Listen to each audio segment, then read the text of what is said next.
Hello, hello, everyone. Welcome to Auntie Derek's Daytime Tea, where we discuss the latest celebrity tea in the news. And we do it live every weekday at 12:30 p.m. Eastern Standard Time on Chatmosa. I'm your host, Auntie Derek, and today is New Year's Eve. I cannot believe we are at the end of 2025 already. This year has flew by like it was on crack, honey. But anywho, so with me on the mic, I have some fabulous co-hosts. I have my icy chili, my gorgeous moon, and my Jamaican queen. Hey, ladies. What's Good, up, New Year's Eve good people? morning. New I Year's can't Eve. believe it. It's New Year's Eve. It really just feels like yesterday that it was like I was hot as hell in the summer. Don't even get me. I just can't believe we are here already. Oh, and I almost forgot a special birthday shout out to my baby sister Brianna, who's her. You know what? I'm gonna do her a favor and not say her age, but she celebrates a big one today. So happy birthday, my love, you and your gorgeous self. I love you, and I hope you have many, many, many more birthdays. And I hope today is fabulous. Well, I know it will be because you just that girl. So yes, happy birthday, Bree. And I want to give you all a reminder that we have our hot tea cold cash giveaway. So up until July 19th of next year, one lucky winner will be winning $100 from this podcast. We have three more chances to win, and how you gain entries into that giveaway. You RSVP to every upcoming live show. You can get an additional entry by attending that live show and staying in its entirety. And you gain another entry by posting about my show on social media and using the hashtag Auntie Derek. So do all of that, and you have a chance of getting at least a minimum of three free entries per day every time up until. So look, three more chances to win. Y'all get those entries in. And for the giveaway terms and conditions, head over to auntiederek.com/hot tea cold cash. Again, that is auntiederek.com/hot tea cold cash. Again, get the look. What trick say in Players Club? It's money out there. Let's get it. Okay. So now, do y'all remember? So yesterday at the end of the show, I teased that we were going to have a special guest. Well, that guest is here, and I am super excited that he's here because he has an amazing story. So just a little bit of a background. So his name is Jelani Van Holten, and let me get his picture here. He is just we're going to celebrate him. He's making history as my first straight male guest. So first of all, thank you for being here. And let's check. And Jelani has a very, very, very interesting story. So welcome, Jelani. Hey, thank you for having me. I appreciate it. I So appreciate being your first straight male guest on the show. yay! Look at me. Both of us making history. You know? And people think I don't like straight men, and that is far from the truth. Nah, you always been super cool, man. Very, very, very easy to get along with. Thank you for that. And just a little bit of a background to the listeners. So you and I used to work together like back in the day, like over, I think like what, 15 years ago in 2010. Yeah. And we used to have a really fun time at work. But then shortly after that, you actually started a new career journey as a correctional officer at the infamous Rikers Island in New York.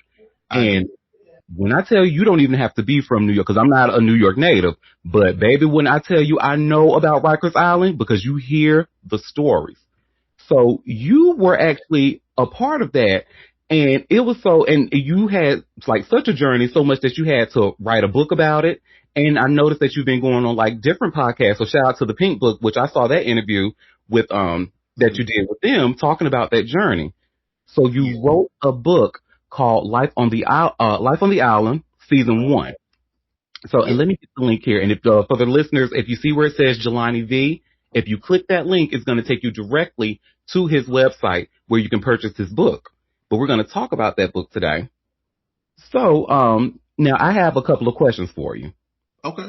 My first one, now, when you told your wife and sons you were going to be a correctional officer at the infamous Rikers Island, what was that conversation like? And were they afraid for your safety? Um, I don't think my sons were afraid for my safety. I think there was definitely concern, that from my wife, just knowing my personality, and the island's kind of infamous, so you never really know what can happen. You could be the toughest person, really, but it's a lot of it's a tumultuous environment, so you can't really predict what's going to happen. So that the unpredictability was what was definitely a concern. But it was a little easier because I actually had family that was on the island before me. So Oh, okay. yeah, we expected it to be a little easier. Um, Unfortunately, that was not always the case, but but it was definitely a time. It was definitely a time. And how long was it? And I don't remember, how long were you a correctional officer? Like, how long was that time period? Okay, well, I started officially. I officially got on the island in 2012. Had of course the academy got on the island in 2012. By 20 by 2015, I took a year off. So I did 3 years actually on the island, and then I took a year off. And then after the year off, I decided not to go back. So it was short, but in that time frame, I mean, just the violence that I encountered, the things that happened with other officers, the making sure I CYA, everybody knows what CYA is, so I didn't end up in certain situations. I mean, it was kind of just people go to Rikers Island from getting locked up, and they talk about how crazy it is. It's kind of equally as crazy on the professional side for officers too. And it depends a lot on where they place you on that island, because there's 10 prisons on that island, or 10 jails. I'm sorry, on that island. Ooh, goodness. And I remember, even like me personally, like visiting some family members out there, and I remember us having to like take a bus, and we had to go damn take a like over the river and through the woods to grandmother's house. We go to it was a lot. Yeah, it's a lot. It's a lot. One thing I do wanna say though is I wrote the book really because I'm a very big fan of I was a very big fan of Power, that TV show. And while I was watching Power, I was I have a brother-in-law who actually was an actor in Oz. And I was just realizing a lot of stuff was coming from like an inmate perspective, but people don't know like the backstory and stuff that happens to officers. I mean, with that job, how highly stressful it is, what happens to your family, the things that you have to take care of on the actual job, ways that you got to make sure you keep yourself safe. So it was a lot of story there. So I didn't even really get to it until later on when I said, that would be a hell of a story. So that's when I kind of started delving into it. No, you're absolutely right. And you don't really see a lot from the professional side of things. You usually see it from the inmate's perspective. I remember like, I know Orange is the New Black tried to touch on it a little bit. Like Mm-hmm. with the, I remember, Oz tried to touch on it a little bit, but Mm-hmm. Rick Ross could have really did us all a favor. Really but you know what? Let's not, allegedly, let's not, we're not here to talk about Rick. But and I'm sure you mentioned like all of this in your book, which I plan on reading. Yeah, So I that goes definitely into, mentioned oh it. sorry. I'm sorry. Go ahead. I didn't mean to cut you off. No, this is your time, first of all. And that was just gonna lead me to my next question. Mhm. How did writing your book help you process the parts of yourself that you weren't ready to face before? You know what? Like I said, I didn't really know. I didn't really know. You ever talk about something that happened in your past that kind of makes you emotional and stuff? You didn't really know how much of an impact it kind of puts on you. Yep. And I did do the Pink Book podcast, which was super cool with Joyce. And I also did Ian Bick's podcast, Locked Up. He does a lot of shows on, just the criminal justice system, people being in jail, crime figures, stuff like that. So on his podcast in particular, on Ian Bick, I was discussing something that happened to me when I was placed in another housing area for my shift one particular day, and there was basically a melee that ensued because one of the officers had his handcuff key stolen and he didn't report it.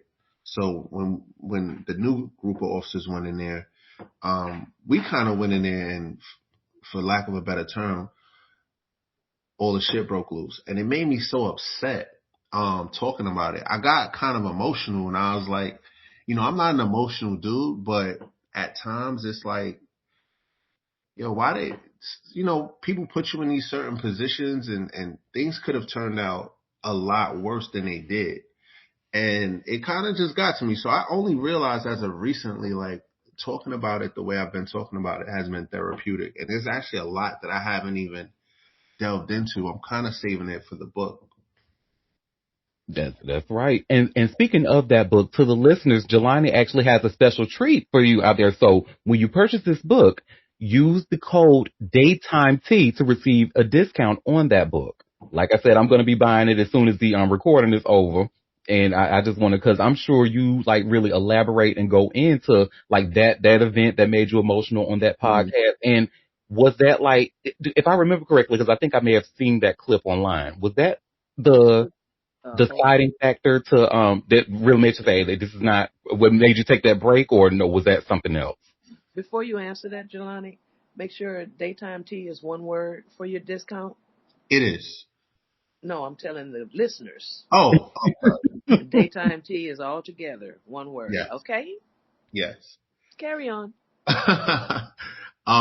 Yeah, that was the deciding factor that made me leave because I'll tell this really quickly because I kind of have gone over this.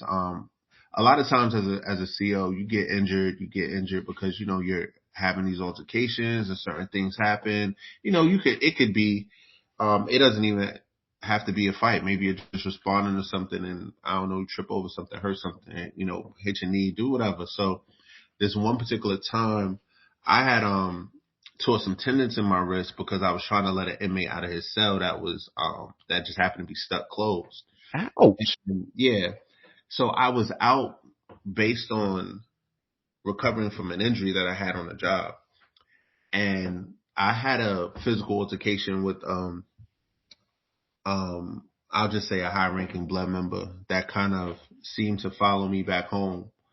And the job wouldn't allow me to be cleared to carry a weapon after that point because I missed so much time from being injured on the job. And that recanting that story for me and just thinking of what could have possibly happened or how that could have possibly gone wrong with, my twin boys and my young wife and all that stuff. That was a lot at the moment. So that's kind of what got me very emotional at the time and definitely led to me taking that year off to see if I wanted to do some other things. And I'm sorry, I want to make sure I heard this correctly. So because you had an injury at work, you had to take some time off of that. Then you go back, while recovering, you go back and try to work. You get into a situation and they're either say, oh no, well, you can't protect yourself with a weapon because you missed too many days. I'm sorry. Is that what happened? That's correct. Yeah. It's a bleep out. Yeah. I mean, yeah, that really had me, I'm a New Yorker, so, that had me fucked up. I'm gonna just say it like that. It totally had me off the reservation. I was like, okay, cool.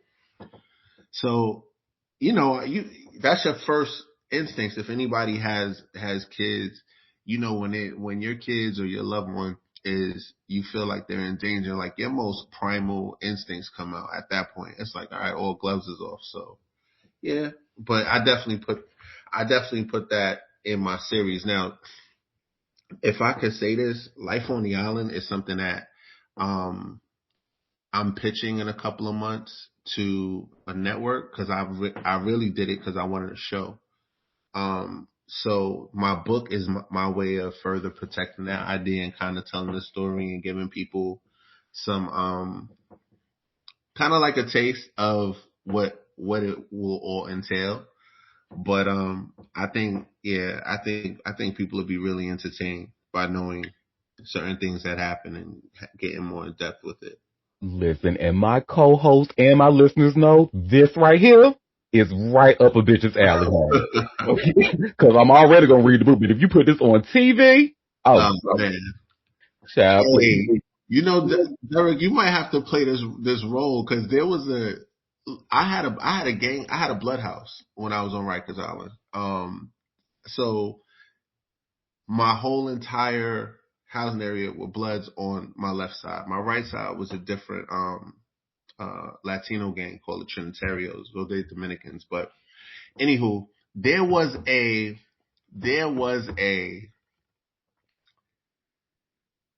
guy who. So first of all, you already know I guess the stigma when it comes to gay males being in jail. Oh, absolutely. But there was a gay male on my blood side who was so high ranking that nobody said, touched, did. They didn't even breathe hard around him. But that's a story too. I'm not gonna kind of get into all of that, but Derek, we might have to play one of my roles, bro. You think I should play that bad bitch? Oh, baby, I would be honored. When I tell you he broke all the rules, I've never seen an inmate in jail a gay male in jail on the blood side. He's wearing spandex. He got his hair in pins. I'm like, what is going on? But they did not mess with this dude. They did not mess with this dude at all. It's so crazy. And I just thinking about it while I'm talking to you now. Like, yeah, okay. That's good. We're in touch though. Y'all, all right. Well, y'all heard it here. When y'all see this, look, you know I'm gonna bring it. Well, and we actually have a question in the chat for you. Oh, So, wow. they say, can you share about what surprised you on your first date, and did you come home excited or exhausted?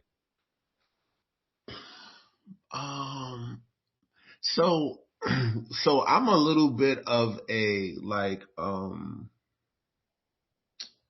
I wouldn't say adrenaline junkie, but that's kind of like somewhat describes my person. Like, I like tough, challenging situations. It keeps me personally engaged because anything that just boring stuff just bores me. I mean, so when I went to jail for work and I saw the environment, the challenge of it was like exciting. It was like, damn, this is where I'm gonna be working. This is what I got to get used to. These are the type of people. This is the schedule. I'm looking at your chat. I'm seeing people ask about Diddy. I don't know. I wasn't there. I can't say anything about Diddy, but no, it was definitely exciting. And like we said before the interview and stuff started, people really make your job worthwhile. So you have good coworkers that make it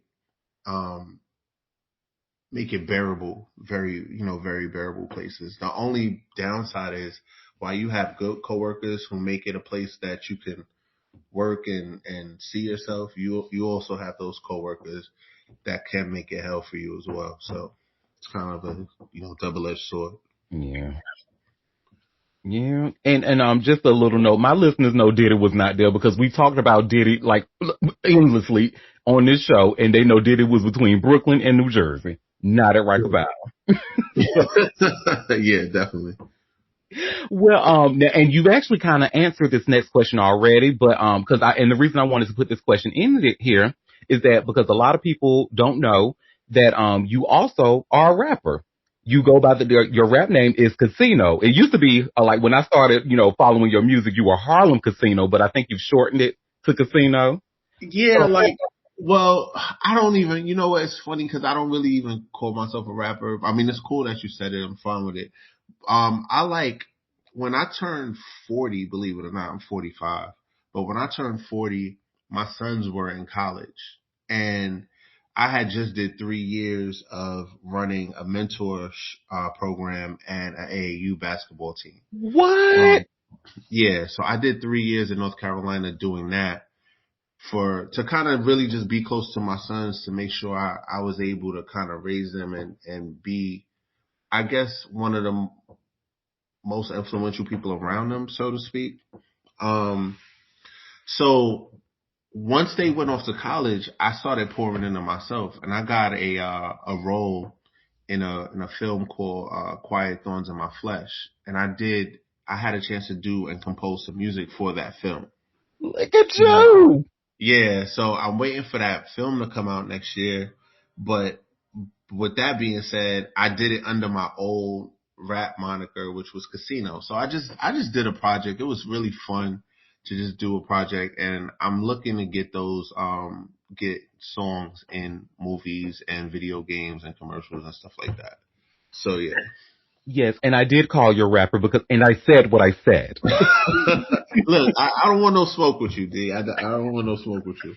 Yeah, and you just answered that question because the question was going to be, will the journey continue? The question was, will the journey continue with another season? Because we have season 1 here, and then I said, Oh, or will it expand to music and film? no, it's gonna continue. The book is gonna have 4 parts. So the reason why they're written in seasons is because that's how the show will be. Um, Ah, okay. so I'm kind of laying out how the show will be with my book. It's a digital download. It's a really cool read. I put a lot of things in that season 1. I'd actually talked to my wife about how she felt about some things because my wife has a uncle who unfortunately passed away a couple years ago. Rest in peace. Who is known as the King of Disco, and he's a very flamboyant, very flamboyant dancer who used to just do the hustle and do all of the dances in the 70s and stuff. And he was in a couple movies, and I ran into him in Rikers too. So that was a thing because when you have family members also, you're supposed to report them because they could compromise you, so to speak, as an officer. So I kind of go through that as well. So it's a lot of, man, it's a lot of twists and turns in this story. And I just hope y'all enjoy it. I know I am. Look, I already know. Look, because I'm enjoying the little summary that I'm getting. Yeah. Right. Same. I'm Yeah. like, I might have to make an exception. I haven't been reading because I'm in school, but I'm like, you know what? I might have to Hey. get a little bit of this. Yeah, get a little bit. And definitely let me give me your feedback too. If you happen to go on my website, give me your feedback because I love to know what people think about stuff. And I'm a person that I feel the truth comes in bluntness, so you don't have to sugarcoat anything with me. Like, hey brother, this was good, but you needed to draw this out a little bit, or this Right. like I'm with all of that. So yeah, I can totally see this on the TV screen and being, riveting TV. yeah, I can see definitely, that. Yeah. I agree. definitely. And that actually goes into this question that we have in the chat that says, do you watch movies or TV shows that depict your job, and are they mostly accurate or too sensationalized? Do I watch movies or TVs that depict my job? Well, low key, I work in a women's prison now in North Carolina, but I won't get into that. I'm gonna leave them alone. Um, but no, I've honestly never seen a show that depicts my job from the viewpoint that I would. It's always what's happening with the people who are locked up or the offenders or what kind of stuff they got going on, and it's a lot of I'm gonna just say it's a lot of dirt. It's a lot of stuff that happens behind the scenes in law enforcement, period, point blank. I mean, we all know that the system is not built for us anyway, so it's a lot of things that people do to that just for me it kind of at times makes me upset. Like I told a story about how good I felt because like I just told y'all I have ran a mentor program, an AAU basketball team, a mentor program called the Carolina Kings for 3 years. But Hmm. that's a passion of mine. It made me feel a moment of pride when I'm sitting in Cary, North Carolina, and it's 2:30 in the morning, and somebody finds me on Facebook and calls me on Facebook, and it happens to be a former inmate of mine who just got out after doing 8 years, who just wanted to thank me for the type of person that I was. Like things like that are kind of for lack of a better term, and even sounding corny, there's things I kind of live for. Like, I want to be impactful. I want to be able to say, yo, I helped you out, or I did something that made you change your point of view. Like, I have a frame in my house that has all of my old memorabilia in it from Rikers Island, and two things in particular are in that frame. And one is a letter that a inmate wrote to me, kind of along those same lines, like, yo, V, I appreciate, because they used to call me Van or V, and he's like, V, I appreciate you, the type of dude you were, as far as, because I didn't go to jail to beat people up. That's not what I'm here for. I didn't go to jail to beat people up. I didn't go to make your time worse. I went to do my job, and I went to go home. That's my mindset. And then you run into those officers who are really good officers, who are along those lines, and then you run into those other officers who are really like dirtbags, and you're like, you know what? You a dirtbag. I don't really rock with you. And you have to know what you're going into, especially Rikers, because there was a officer that took over when I left my post, and he actually was on TV for quite a while. I don't remember his name, but I don't think I would shout him out anyway, because it wasn't a good thing. Like, the inmates tried to kill him when he took over my post. Oh, wow. They literally held him from behind and tried to cut his neck with a razor. Oh, my God. So you got to know what you're walking into when you're dealing with these dangerous environments.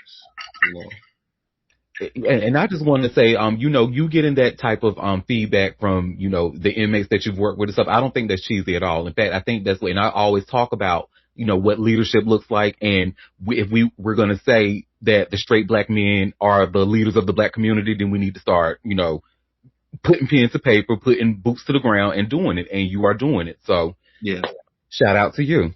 Yeah, no, I appreciate that. Thank you. And we have, Moon, you got your, got a question? Yes. Sorry. I know you said that right now you are a correctional officer in a women's prison. Mm-hmm. And I know right now that's your current job, so you don't really want to touch on that. But I was thinking, okay, granted, you are a handsome gentleman, so I'm sure they have made your job very interesting. And do you think at some point would you talk about that? Because I feel like this could be an ongoing series or tale, because even that with women, how they can be very dangerous, but also, just sometimes they just get real ghetto. the best way to put it. So I'm sure the stories that you have could be very interesting with that. Yeah. So do you think you would do it once you maybe left or something like that? Well, first and foremost, thank you for the compliment. I appreciate that. It's not too much that I can really sensationalize about it. And I only say that because we've all had people who, try to talk to you or say hi or whatever the case may be, but I've had nothing like that would be, to me, that riveting that you'd want to watch it. Like, yeah. So they've been really respectful. They respect you out there. Okay. I mean, they do.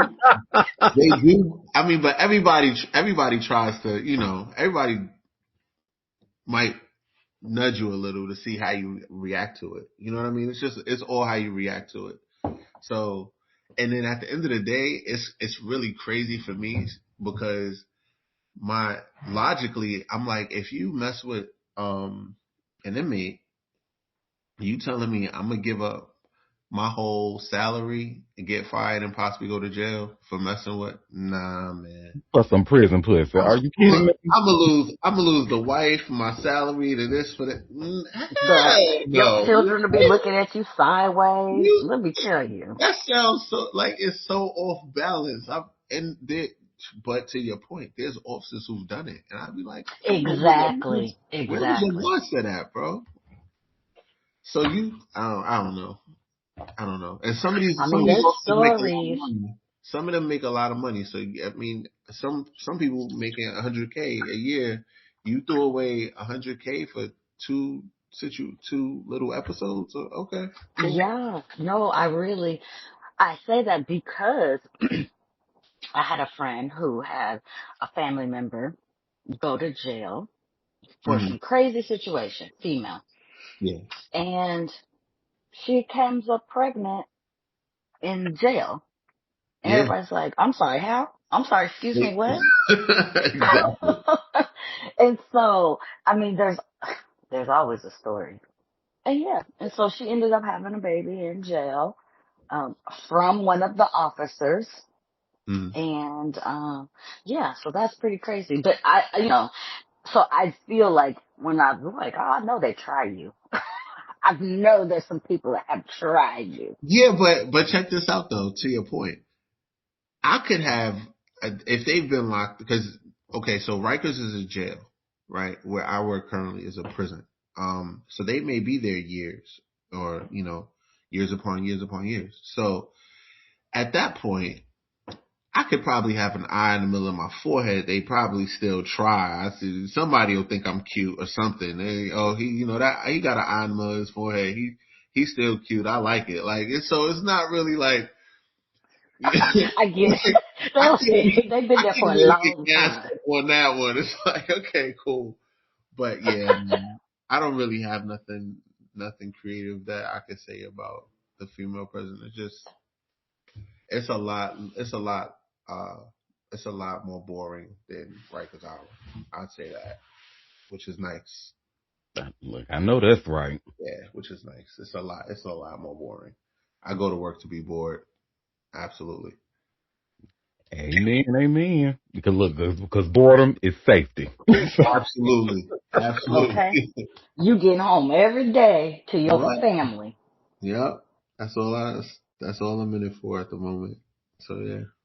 Well, the last question I have for you today, now I don't know if my co-hosts maybe have a little bit more for, but this is the last one I have for you, Okay. and because this is the New Year's Eve show, so this question is: what's something you're manifesting for yourself in the next year?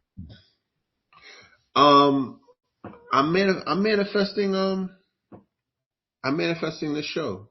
I really am. I'm manifesting a show, Life on the Island. I'm going to take a couple of meetings with some network people, and I wanted to initially rub shoulders with the 50 Cents, the Remy. She has a new network. The Dame Dash at a point in time. I wanted to rub shoulders with all of them, but after praying about it and kind of just thinking about it a lot, I wanna develop my own. I kind of just want to develop my own. So like I have people who say, "Yo, try to get at Tyler Perry." Like I went to Atlanta a couple years ago. I went to Tyler Perry Studios and it was gorgeous. Like it was so impactful seeing it. Um, it was so inspiring. But I want to really build my own. So I think I'm going to focus on that. Yeah, but I definitely the know that's show. right. And Yeah. I have a couple of ideas for we'll talk offline and stuff like. But yeah, I certainly want this for you because just like Moon said, this is something that, especially the way you're talking about it, like shit. Not only do I want to read this, I want to see this. I want to see like a dramatization of the Man. Yep. Yeah. Yeah. And I'm ready to let all the beans out the bag too. I'm getting anxious myself every time I think about it, or like right now I'm reading season 2, just getting that ready, and I'm like, oh man, do I want to go into this now? And I'm like, yeah, just go ahead and do it. Let's go ahead and get it. let's So, go. yeah, Well, again, so now the actual website is nylifeontheisland.com. correct. So now if you click where it says Jelani V, it'll take you directly to the page where the book is, where you can immediately add it to your cart and buy that motherfucker. And use the code Daytime Tea, all one word, for an additional discount. Thanks to our this king here. My co-host has approved you. They said you are very handsome. Um, Okay. where can the people find you? Like with socials and stuff. Got you, got you. Well, Derek done already outed me calling me a rapper, so you could I'll I'm on Instagram, of course. Broadway Casino is my Instagram. That's what I do a lot of my music under.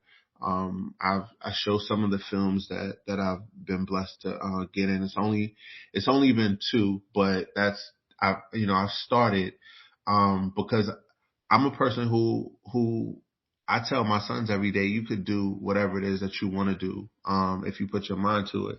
So I can't not live in that way. So whatever dreams and aspirations I have, I'm going for it, and I post a lot there. I don't do a whole lot on TikTok, but Broadway Casino's on TikTok as well. But I definitely will be keeping all the information on my website. So if you go to nylifeontheisland.com, all of my updates and stuff will be there. Ooh, thank you for that, Jelani. And Chili, I believe Chili has something to add. What's I up? do have one question. Do you feel like the violence is less in the women's prison as far as danger to the guards? And I mean, I know they can be dangerous, but do Mhm. you feel just a little safer on the women's prison side? Yeah. Yeah, absolutely. Not to underestimate. You don't want to Oh, I underestimate get it. anyone, because we got death row inmates that are there. So Right. I mean, you can't underestimate anyone. But I do feel like New York has more of a culture of violence as to where North Carolina has more lesser. It's not, Oh, and then women aren't as naturally aggressive, I think, as men are. See, we have a lot of things that you almost don't even have to say anything. You could get into a fight just by right. doing certain things. It's like, oh, okay, and that's how you feel, or you doing that, and we'll have a whole conversation with ourselves, and then it's a fight. And you gotta certain things you gotta pick up on. So yeah, I do feel like it's a lot less violent there. Okay. Yeah. No, that's right. And we have a comment that says, it says, don't despise small beginnings. It's only up from here for you. I know Uh, that's right. definitely, definitely.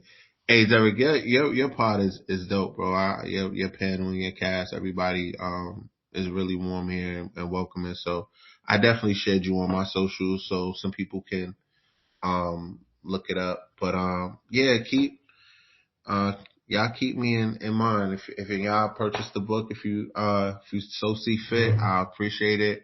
And when y'all see the show come up, y'all already know. Hopefully y'all come on this journey with me. We Oh, are definitely coming up. We hijacking. Look, we jumping on that train. The All train is right. moving already, but we jumping up there because we want to Yeah. be we part gonna of. make our own caboose. We gonna be on there.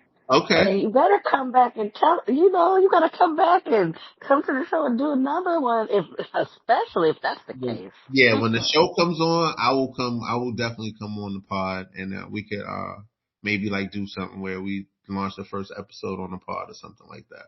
Hey, let's do it. Yeah. Yeah. So hey, Ashley Pooh, what's up, girl? And no, Camille, unfortunately, I'm not audio yet. I am on. You can find me on Amazon Kindle, but that is still a digital download, like off my website. So it's kind of those are the only two. But I am expanding to audio as well. So not yet, but soon. It's in the works. Work. Yep. And I think Ashley has a question. I I just wanted to say thank you for sharing. Everything has been so just interesting, and I want to thank you as a guest, and thank you, Auntie, for um opening our eyes to different experiences and connecting with us with so many interesting like people and keeping us engaged in ways that allow us to take information from your show and make the world more informed. Um, like your commitment to that level of excellence means a lot to me. So just wanted That's what's up. Girl, look, okay, you gonna make me cry to the new year now, girl. That's Stop what's up. there. listen. I truly believe in you and what you're doing and how you platform people, um, of, of like all walks of life, different experiences, and giving them the opportunity to share what matters about what they do in this environment, it really does mean a lot. So just wanted to say thank you. Yeah. And congratulations to you for what you're building and get the acknowledgments that are coming your way. No one deserves it more. Yeah, definitely. Thank y'all. Thank y'all. Yeah. And Jelani, I have to say thank you so much for being here and even like sharing that story and again being my first straight male guest. Ow. All right. I remember back in the days, you used to be like, "Oh yeah, he's with the straights." I would be like, "Oh okay." Like, no, we don't hold it against him, but yeah, he's with the straight. Yeah. But the wife definitely told me to tell you hello as well. Hey, everybody that was here, man, I hope y'all have a blessed and a safe New Year's as well. Thank you. Same to you. Now, we are about to jump into the tea, so you are more than welcome to stay with us, but I know you are a very, very busy man and probably have to get going. I do. Thanks a lot. I appreciate it, Derek. Thank you. Thank you. All right, yeah. Bye, y'all. Bye. Bye. Did I not tell y'all was going to adore him? Jelani. Yeah. Look, and he oh, is go ahead. well spoken. His pronunciation was elegant. Ooh, that's a nice black man. Yes, indeed. He is. He very much is.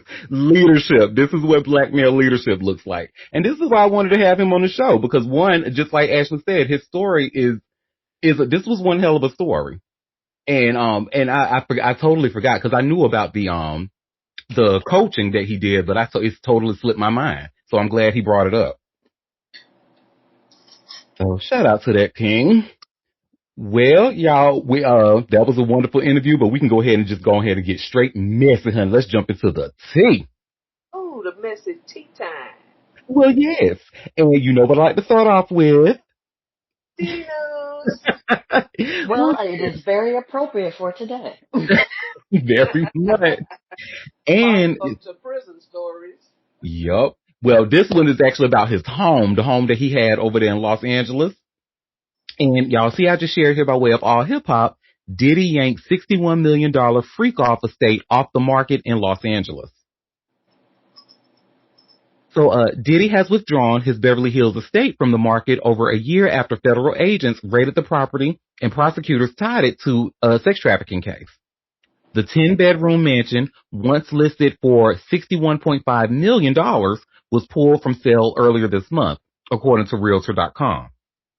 Diddy tried selling the home following a March 2024 Homeland Security raid that uncovered a cache of weapons, rifle parts, sex toys, and more than 1,000 bottles of baby oil. The search was part of a broader investigation into what authorities described as freak-off parties allegedly hosted by the hip-hop mogul. Prosecutors claimed the residence served as a base where Diddy used his power and prestige to abuse, threaten, and coerce women. The mansion purchased by Diddy for $39 million in 2014 became a central location in the case that ultimately led to his conviction. In September of 2024, just days before his arrest, Diddy listed the sprawling estate for sale. By then, he was already under scrutiny for a string of allegations that accumulated in charges of sex trafficking and racketeering. Diddy was sentenced to 4 years in prison, as we know, after being found guilty on 2 counts of transportation to engage in prostitution. He is currently appealing the sentence. In related news, Diddy's stupid-ass sons, Christian Combs and Justin Combs, are front and center on a new Zeus Network reality show focused on the federal raid and criminal case tied to the case. The series tracks their reactions to the 2024 Homeland Security searches and the sex trafficking and racketeering trial that followed. Zeus frames the show as raw access to how the brothers are handling the public fallout and legal pressure. The brothers announced their project after 50 Cent's Netflix documentary, Sean Combs' The Reckoning, posted strong numbers following its early December release. The 4-part series ranked number 1 in several international markets for almost a month. Netflix data showed the documentary pulling in millions of views within days, driven by interest in the federal case and civil lawsuits tied to Diddy. And I hate to say it, but that's why I'm gonna be watching that Zeus documentary. I think they dumb as hell for doing it, but I'm glad they dumb asses is doing it, and I can't wait to see it. He say I'm gonna need that back. Yes, honey. But yeah, so now that home is, I guess we kind of knew that was going to happen. Cause, well, do we even, I was going to ask a stupid question. I was going to say, do he even have the money? Of course he has the money, but like, this was like a big part in getting him those charges. So I guess maybe he wants to get rid of that and put that thing back on the market. Honey, who gonna buy that? That's almost like, somebody trying to buy, what's his name? Jeffrey Epstein's island. Like, cause you remember how Pedophile Island, was on sale for the longest, and people was like, well, like, would you even feel right buying that? Yeah, I wouldn't feel right. Even if I had the money, I don't know if I would feel right buying that. Too much negative energy in the house. I don't know. Yeah, I mean, look, it would have to be bulldozed down. We'd have to do a huge sage process. Like, I need all of that Look, honey, we gonna cleared call out. Tell Marcia to get on that WhatsApp, honey, and call. Look, I know one of your people got the connection to the Ovulator. Tell that Ovulator to come here and pray over this house. Clear out all them spirits and them negative No. energy, Oh no, and that then give me a whole new building. ain't no enough opiate to get off of that. That That's true. ain't enough opiate. People can that But place I can see somebody buying Diddy's follow house. up because no Turks and Caicos have a lien on it because of the taxes and stuff like that. That he bought the land through a non-profit. Mm. This big lawyer that was a part of the purchase and all that, and bought it through the non-profit. So you know how them people know what to do, so they don't have to pay taxes and this, that, and the other. So it turned out the non-profit was fraudulent. So Turks and Caicos got a lien on them. At first, wait now. I put my hand up for Diddy House. So he put it for sale when he got arrested. Yes, let me see. No, was it? I think it says following Diddy tried selling the home, in March of 2024, but I guess maybe he was unsuccessful. Um, he bought the home in 2014 for $39 million. Mhm. Um, yeah, but it looks like it's still being, oh, let me see if it's still on realtor.com. They have the link in here in this article. Let me see if it's still like up. Well, I heard that they were trying to get domestic violence charges against him. I don't know how true it is, but the Jamaicans, if they put it out there on the street, somebody hitting a drum. Mhm. I wouldn't be surprised by it. And no, this article doesn't have the actual listing. I thought it would. Oh, okay. Lord. Mm-mm-mm. I, Well, I went, Auntie, I saw the picture of him when he went to, his hair is white like Duppy scare him. yes, unfortunately, he can't call his It's, his stylist to do the little touch up. And I how don't old? think he can buy just for men at the commissary. I know. How old is he? 50? 55, I think. 55 and he had that white? Duppy Look. scare. Yeah, shit, I'm damn near white. Oh no, He he's just been 58. covering it. Mm-hmm. He 58? 56. 6. Oh, 56. I'll be 56. I'm 50 something and I only got white on it. Okay, well, so you don't have to brag. I mean, some of us just gray a little earlier. I Well, like, and I don't think Diddy has a lot of callaloo in his diet like you do. So there's also that. okay, Auntie, I'm gonna let you Is keep on. that what it is? Do I need callaloo to keep my grays away? Girl, absolutely. All them super greens, them Jamaican super greens. Absolutely. I love me some Cause callaloo, honey. Plus, he Cause under this had his gray hair dread beat with my the ass. case and everything. The case probably turned a lot of it white. Well, you right, too. You right. That Mhm. probably Oh, it was grayed him up quicker. stress chill. Yep. Life in prison. Paula going to prison. Going to prison. That's Look a lot of here, stress right there for a look billionaire. here, baby. Look here, because of Diddy, I can't even look at baby oil no more. I I used to mix the baby oil. I used to get that baby oil gel. You know that the Oh gel. no, I still like that. Yeah, I do. I like that. Yeah, I can't Mhm. put it anymore, Moon. I put it down the other day.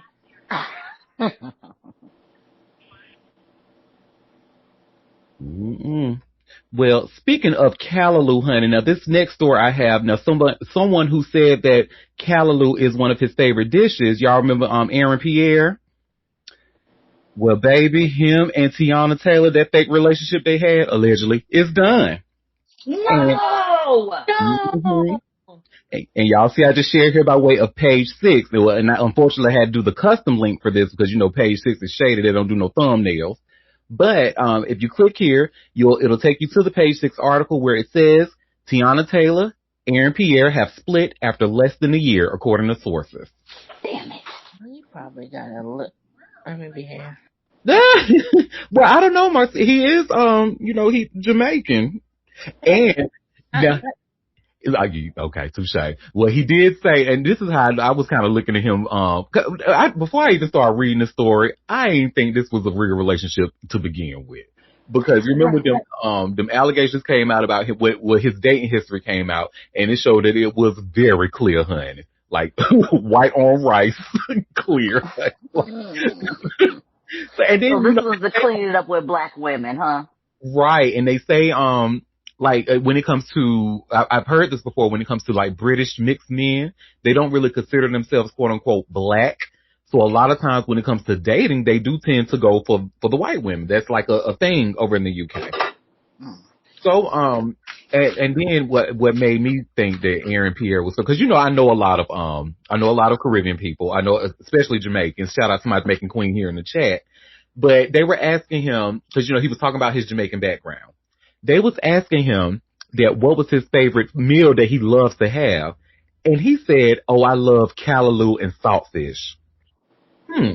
Now, to the untrained ear, there was nothing wrong with that statement. But to somebody who knows Jamaica, they're like, callaloo and saltfish. First of all, who's cooking all of that for you? And so, but that's almost like saying, oh, like my favorite meal is having meatloaf and barbecue chicken as a black American. You know what I'm saying? It's just not. It Anyway, don't go together. They right. does they do. Okay. Well, the actual Jamaican said it do, so I stand corrected. They do. They make the callaloo. A lot of people like callaloo with saltfish. I don't. I just like straight callaloo. Well, and the reason I said that is because anytime I try to go to a Jamaican restaurant in East New York and try to order callaloo along with some saltfish, oh baby, I got some attitude. Well, it was a Jamaican restaurant, so you don't get some attitude anyway. But yeah, I got some. They was like, no, you cannot do it. I'm not even gonna try to imitate a Jamaican accent, but they pretty much told me I can't do that in patois. Mm-mm. Here, Auntie. Well, anyway, back to Tiana and Aaron. So, Tiana Taylor and Aaron Pierre have split after less than a year of dating. Sources exclusively tell Page 6. The breakup news comes after unconfirmed rumors began popping up online after they parted. Popping up online that they parted, excuse me. The reason behind the split is unclear, but sources say they have gone their separate ways. Taylor is up for a Golden Globe as Best Supporting Actress in a Motion Picture for her latest film, One Battle After Another. Pierre's upcoming projects includes the next Star Wars movie, Star Wars Starfighter with Ryan Gosling, as well as the upcoming DC Studios and HBO series Lanterns. Mm. That movie, I forgot about that movie. He a Green Lantern? Girl, yes, honey, the one that's supposed to be dark skinned, child. But anywho, that's a whole nother conversation for another time. Oh, No. Lord, dear this. Well, I guess I could say, well, if that was going to be your rebound situation, then it was a good rebound But what was the from your reason? marriage. Like she didn't need that from a rebound. Like what was the reason for the fake relationship? Just to you think that was all about making her ex jealous or showing him she could move on or No, what? Oh, What was the reason? what I think it was, and I could be wrong, but I think it was to kind of, have her name mentioned as a serious actress because you see now, after they started that, now we see her in the All Fair series, even though that was in the works for a Oh, minute now. We yeah. see her in other movies with Leonardo DiCaprio now.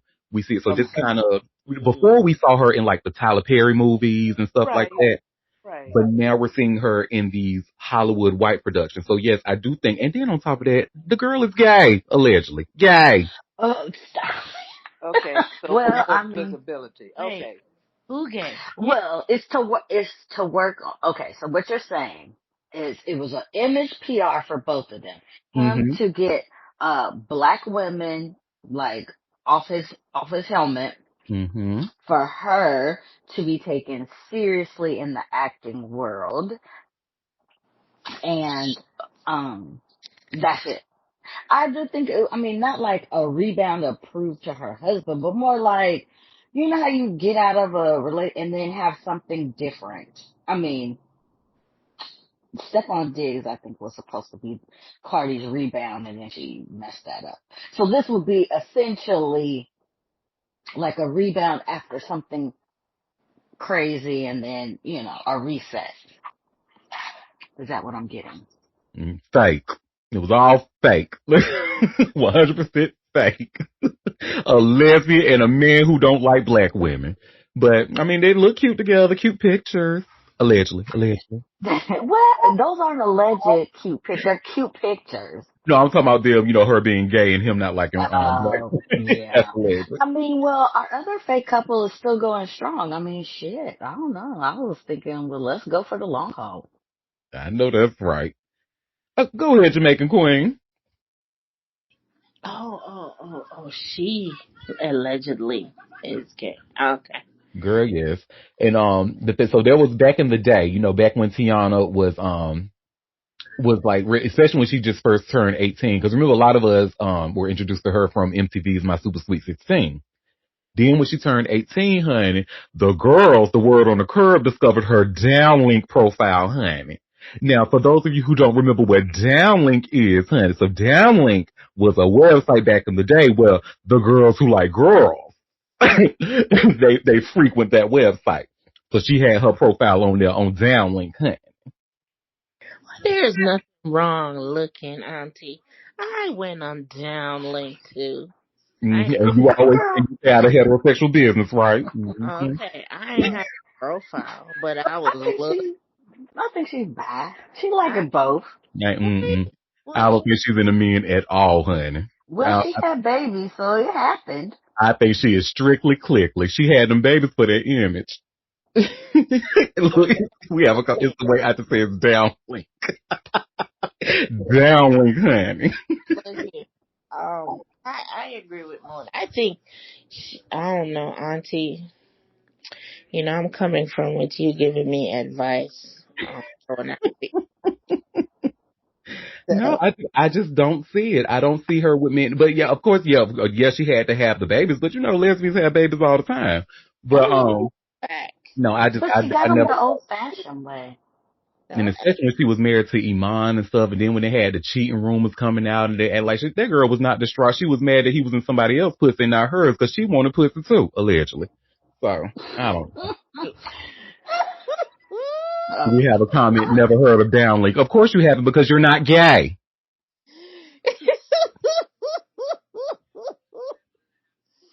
not because you're not gay.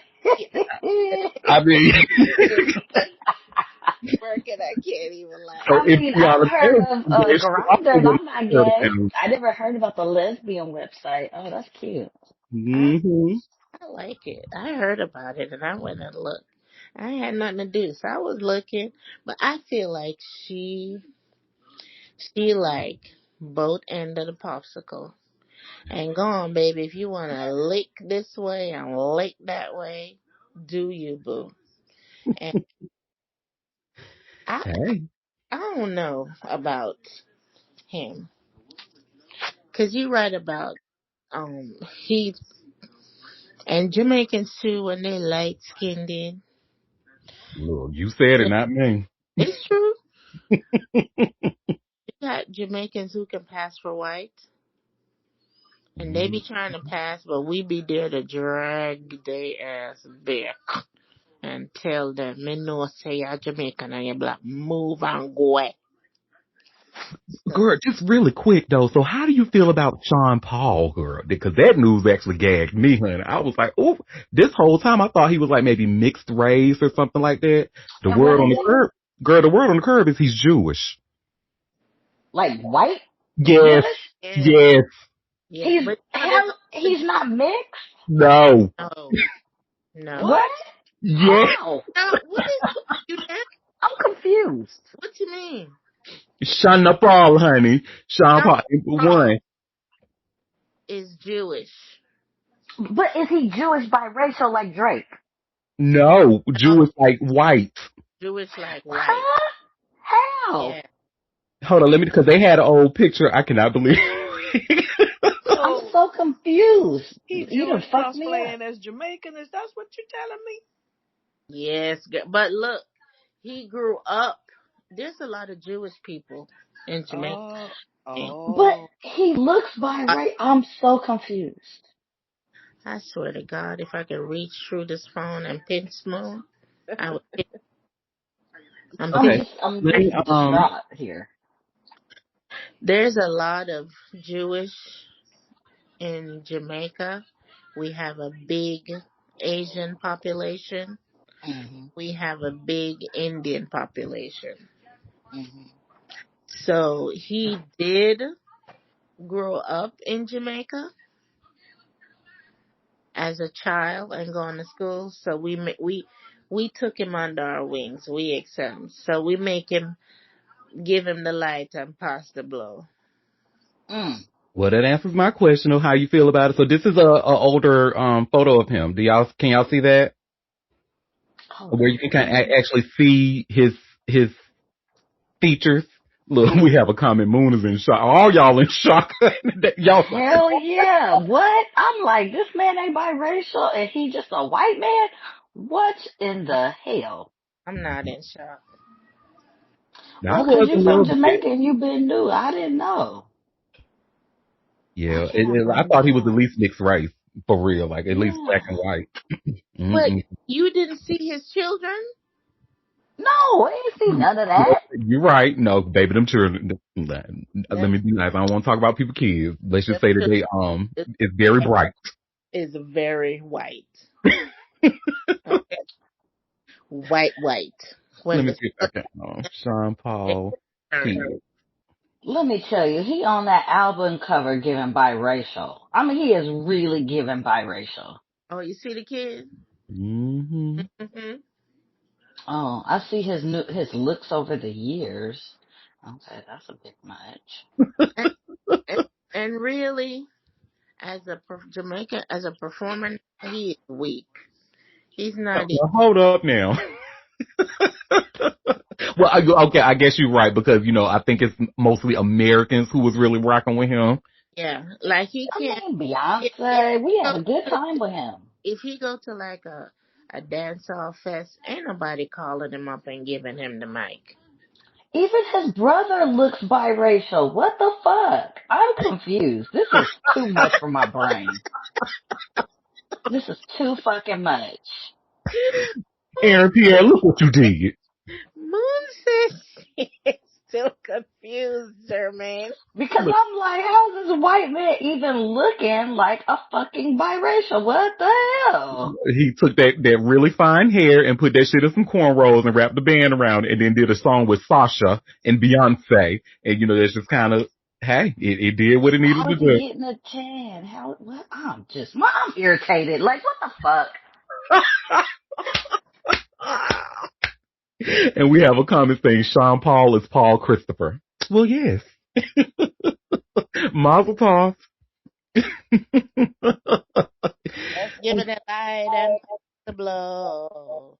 What Look, kind just give me the of was brisket, honey. Just give me the dreidel. Let me. that? Hey, hey, Auntie, did you hear what Moon said? He not like the Canadian rapper. What's his name? Oh, her Miss Drake, honey. He not like Drake. No, he not like that. He's. So Drake at least does have the black father from what we know. Sean Paul Okay. very, yeah. It says he's Jamaican with diverse heritage, including Chinese, Portuguese, uh, was it, how do you say that? Sephardic, Jewish, English, and African roots in Bonnie. Ain't no Africa in there. He all I don't know what that's up there. That's what it says on the Googles. His father is Portuguese and Jewish. So Spanish and white. Okay. His mother is English and Chinese, Jamaican. But they keep trying to add this African Is that ancestry. you see? I They was are really working. no. At best, he's Chinese and Hispanic and English. He double white. Jewish is white. Sorry. I hate to tell y'all that, but yeah. Anyways. I really loved how y'all are gagged at this news. So I guess I'm glad Right? I heard it already. I hadn't heard that. I ain't keeping up with Sean Paul's ass, and now I'm like, oh, I just assumed he's biracial. Went on about my business. Yeah, he everything but black. Okay, all right, go ahead. We can move on now. Carry Look, on. we have a comment saying all that mix sounds like he's Filipino. Look, just give it a lumpia, honey. Oh, look at my boo here. Hey, Hey, Materna. boo. Well, our next It's a source. party in here now. Yes, indeed. Well, honey, so y'all remember yesterday after we start recording, the news broke about Stefan Diggs. So let's go ahead and talk about it. It's our next story. So I have this link here from TMZ, and you all should see where it says Stefan Diggs' chef claims NFL star slapped, choked her over salary dispute. This is a very, very violent man, allegedly. So, Stefan Diggs' former personal chef claims the Patriots star slapped her and tried to choke her out over a salary dispute, with the bombshell allegations being laid out in a newly released incident report. According to the narrative, the female employee first went to police on December 16th and stated she was working as a private chef on December 2nd when Diggs entered her unlocked bedroom to discuss an ongoing text exchange between the two over money she believed she was owed. The woman claims during the conversation, Diggs became angry and smacked her across the face. She said she attempted to push him away, but then he tried to choke her using the crook of his elbow around her neck. She claims Diggs was behind her with her arm wrapped around her, and she felt like she had trouble breathing and could have blacked out. When she tried to pry herself away, she claimed Diggs tightened his grip. The woman claims Diggs then threw her onto her bed and said something along the lines of, "Thought so." The woman told cops she continued to explain to Diggs she still hadn't been paid, but Diggs said lies and walked out of the room. When asked about documented injuries she may have sustained, the woman claimed she had redness on her upper chest area but did not take pictures. According to the report, the woman claims she was hesitant to come forward due to Diggs' status as a member of the Patriots. The woman told cops she started working for Diggs in July, and she was supposed to work for him throughout the 2025 season. She claimed she was supposed to be paid weekly, but it was switched to monthly instead, and she had not received a month's pay at the time of the incident. According to the report, the woman stated Diggs did not want to pay her for a week of work in November because her services were not needed. She said she disputed that, stating she did not request the break and therefore she should still receive her salary. After the alleged incident on December 2nd, the woman said she no longer worked for Diggs and she returned to his home to collect her belongings days later. He texted her to handle the dispute with his assistant. The woman claims the assistant then agreed to pay her as long as she signed a non-disclosure agreement, which she did not. The woman provided police with a series of text messages that document the exchange. On December 20th, Cops spoke with the woman again, who stated she received a voicemail and text from a woman she believed to be Diggs' girlfriend, telling her not to make a big deal out of the situation, leading her to believe the receiver was aware that she contacted police. The report does not state whether the woman was Cardi B. The report states cops tried to contact Diggs directly on the matter, but were unsuccessful. On December 23rd, cops say they received an email from the woman expressing interest in moving forward with charges. On Tuesday, it was announced Diggs was charged with felony strangulation and suffocation and misdemeanor assault and battery. Attorney David Meir released a statement on the Diggs allegations, saying they are unsubstantiated, uncorroborated, and were never investigated because they did not occur. The timing and motivation for making the allegations is crystal clear. They are the direct result of an employee-employer financial dispute that was not resolved to the employee's satisfaction. Stefan looks forward to establishing the truth in the court of law. Mm. Girl. I'm just saying, baby. So where there's smoke, there's fire. And this is the second story that we've talked about on this show where he was violent with the woman. Because remember the last time it was with his ex-girlfriend, Mulan Hernandez. Remember that? We talked about that. He hit her in the back of the head. Yep. But Cardi carry a gun. So Don't give her that much credit, honey. That's alleged. Right. She's the one who Allegedly. We don't know. getting caught up by Offset. So, allegedly she walked with a weapon for protection. Allegedly. Okay. He know not to try to put his hand on Cardi. Yeah, I I think he don't think he knows definitely. that. Well, he would probably be more hesitant because of her status, but Mm-hmm. I don't think she's above him being violent with her if his rage gets out of control. But it would definitely have an impact. Exactly, German. And I think these professional athletes, a lot of them take these enhanced drugs to give them the strength and the libido to perform on the field and don't realize that some of that drug have different side effects. Oh, they realize they take them anyway. They Oh, know. okay. Well, I hope somebody whoop his ass. He do the whooping and the bending, and then get his brothers to go jump motherfuckers and everything. Like this is a really, really violent man, and Carter really needs to watch her back, honey. Like for real, I know. for Trying real. to see if he got that eye. I need. hmm I'm looking for a picture to see if he got that funny eye that Jermaine told me to look for. Damn right. They asymmetry, honey. It never lies. That is crazy. And for a woman to call her and tell her not to to um to pursue it and just let it go. Why you think they did that? Honey, where there's smoke, there's fire. Messing with that child support. If he Mhm. get kicked out the NFL, there it go. Mhm. He need, and you know when they get kicked out the NFL and lose their money, that's when they go crazy and can't handle their mental state and all that type of foolishness.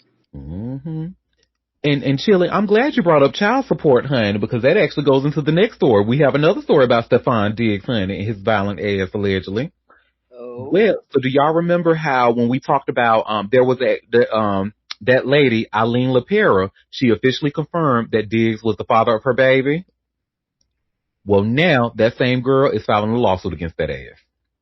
And y'all see, I just shared here by way of hot new hip hop, influencer Eileen LaPera files paternity lawsuit against Stephon Diggs. Messy, honey, just Wait, messy. wait, how many hmm is that? 3? I lost count. I think it's more than 3. Let me just do a quick Google search. How My hell, I many think he up to kids 8. 8? No, no, just does baby that's around the same age. It's like what, like three? He had them all around the same time. Cardi, yeah. this girl, and somebody else, I think. Yeah, it's So yeah, more like Google 4. says it's 3 confirmed kids.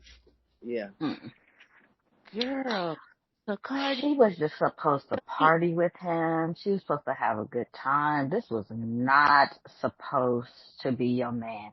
Community dick is not supposed to be your man. And that's really what I need for y'all to understand, right? Like, if you're going to get down with community dick, let it, because community dick is good for the community at times, when it does what it do. But you cannot make the mistake of thinking that that community man is just going to be, like, monogamous. Like, it just does not work out that way. You cannot turn community dick into a husband. and that's Like they what say, you can't turn a hoe into a housewife. This Well, is you what can we actually know turn a right hoe now. into a housewife, and I know plenty of hoes that are, anyway, but I ain't going to tell their business. hello. You can do that. Uh, And that don't mean they gonna stop their hoeing either. that Sometimes they do. can turn her into a housewife. Hello, I'm speaking from experience. And Work. the fact of the matter, And you, mm-hmm. he he he was sleeping with the three of them at the same time. Just Mm-hmm. sling it, honey. No protection and open them up to Raw all dog. disease. Yep. Yep. Slinging it. Just mixing up all kind of juices. I am disappointed in you, Cardi. I'm disgusted. Girl. I don't know why you expect some. I'm trying to be nice, but this is like right up that bird. I'm sorry, she is a bird, so I'm not surprised by any of this. Well, she is a bird, What's a but bird? I feel like she is Bird. certified in the game. Like she know the game. Like girl, What's a you bird? know what's up. Why would you do that? What's a bird?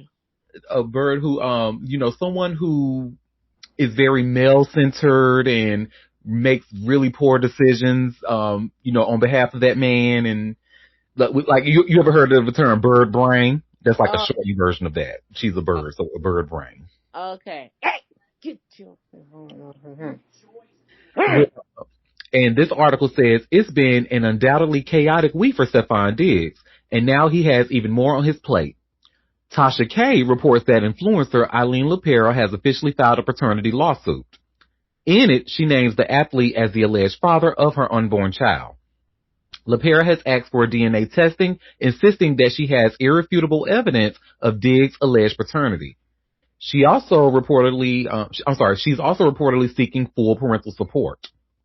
Diggs welcomed a baby boy with his partner Cardi B last month. At the time of writing, neither of them have publicly responded to this latest lawsuit. Diggs also has an older daughter named Nova, who was born in 2016. LaPera is an influencer and model who first sued Diggs in December of 2024. At the time, she alleged he was the father of her daughter, Charlie. This was later confirmed by DNA testing. The paternity has been confirmed. LaPera's attorney, Tamer Armanek, revealed last month. Mr. Diggs is the father of the child, which we talked about here on this show. This is far from the only legal trouble Diggs has found himself in lately. Yesterday, on December 30th, it was also reported that he's facing charges of felony strangulation or suffocation and misdemeanor assault and battery. His former private chef alleges that she was attacked by the Patriots wide receiver earlier this month over a salary dispute. And Diggs' attorney, David Muir, has since released a statement denying the allegations on his client's behalf, and I don't need to reread the statement. We just read it. So, yeah, that's that, honey. And this is what Cardi has to spend the next 18 to 25 years, depending on if that baby go to college or not. But this is what she has to put up with, honey. A whole bunch of mess, so, yeah, that's that. He is just community penis. And I need women to start enforcing condoms with community penis because there's more out there besides getting pregnant. Come on, y'all. It's 2025. Get off the floor. I need y'all to get off the fucking floor and be fucking for real. Agreed. Go ahead, Jamaican Queen. Well, his last name is Diggs. Look, wake it up. Wake it up. I mean, I think it's in the name. What Shakespeare says, what's in the name? I mean, it's Diggs. A But rose by any other name would be just as sweet, or whatever they said in Romeo and Juliet. Honey. I'm telling you, like, so she knew he was community dick and took a ride on that train without any type of protection. Girl. I Oh, know. going to, I'm like, Moon, I am sick. Sick. This is. Yeah.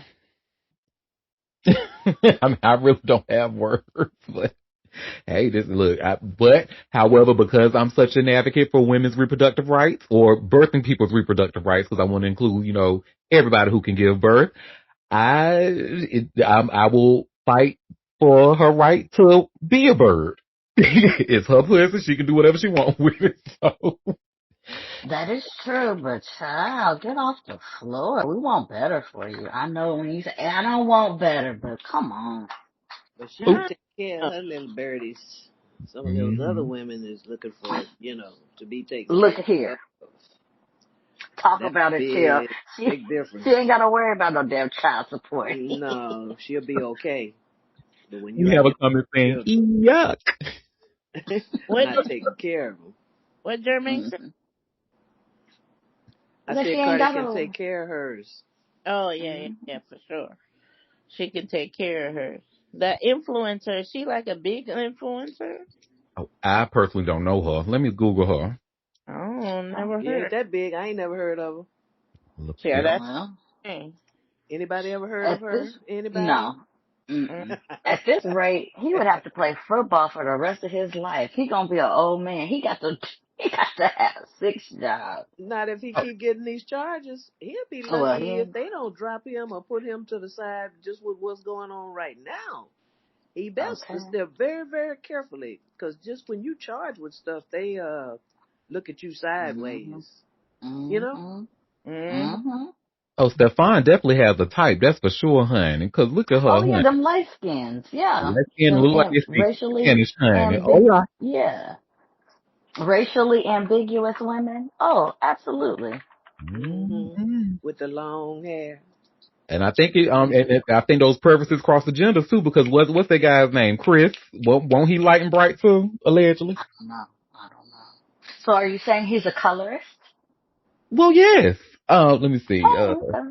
Stefan did. What's that guy's name? Because we talked about him. It's Chris something. Because Stefan was suing him. Chris. Blake Griffith. That's his name. And look at how yellow he is. You Hmm. got to type both ways. There you go. The through line is throughing, okay? The Baby, through line is right is throughing. right, honey. He said, I like my steak medium, honey. No, rare. I want my steak medium rare. That's what he said. Well, that's that on that, honey. Enough about that colorist. This next question, y'all. So now, have y'all heard the latest news about Idris Elba? Huh? No, what? Baby, well, when you see him, honey, don't forget to add the sir to his name, baby, because he has officially been knighted. Yes, Oh, Sir James Bond. And y'all see where it uh, says here by way of USA Today, Sir Idris Elba knighted Cynthia Erivo among King Charles's New Year honors. Mm-hmm. And he gonna be James Bond. Watch. Yeah. We're gonna have a I, black James Bond. Ow! as much as I would love to see it, I just don't. They are going to give him such a hard time. If they give him, first of all, a lot of people don't even know the Percy Jackson story like that. And the fact that they had a black Annabeth in the series, oh my, that little girl got so much backlash for just doing her damn job. I don't even, child, give it to a white man. They want Bond to be white. Let us stay white. Shit, we can do What something else. happened? Black girl? And yes, we have a comment. Yes, she's amazing as Annabeth because that's a good series. But Yeah, the girl, the Jamaican girl. is she Jamaican? I don't Yeah, know. she's Jamaican. Oh, work. She's Al, big up. she's Jamaican. Yeah, the girl that played the Bond in the last second to last one. She got backlash. No, we were talking about the Percy Jackson series. It's a little black girl who played Annabeth. I forget her name, but she was really Oh, good in the show. oh, okay. But Annabeth is originally white. Well, in the movie she was white. I don't know what she was in the book. But, and they really did not like that she was so, I say all that to say is, get somebody else to do it. Don't even, Idris Elba's too busy. Excuse me, Sir Idris Elba is too Sir, busy for that sir, foolishness. sir, I think he gonna get it. You might be right. They need to look here. They need to give it. Okay, if it wasn't for Jamaica, that damn character would never been written. Okay, so they need to give it to a black man. It's even a Jamaican guy helped him with the name Bond, James Yeah. Bond. Yeah, the guy who wrote the book. He lived. He's British, but he lived in Jamaica his whole life. So Yeah. they need to give it to a black man so he can make all that money. Please. And we have a comment saying, like Little Baby Ruth in the Hunger Games movie, written not white, but they had a fit seeing her on screen. Yes, I remember that. Look, they have a fit when black people show up for what they perceive as being white. It could be a fucking cartoon character that's yellow, and they like, that was a white person, they need to be white. Come on, fictional superheroes, they swear they're white. Look, get the fuck out of here.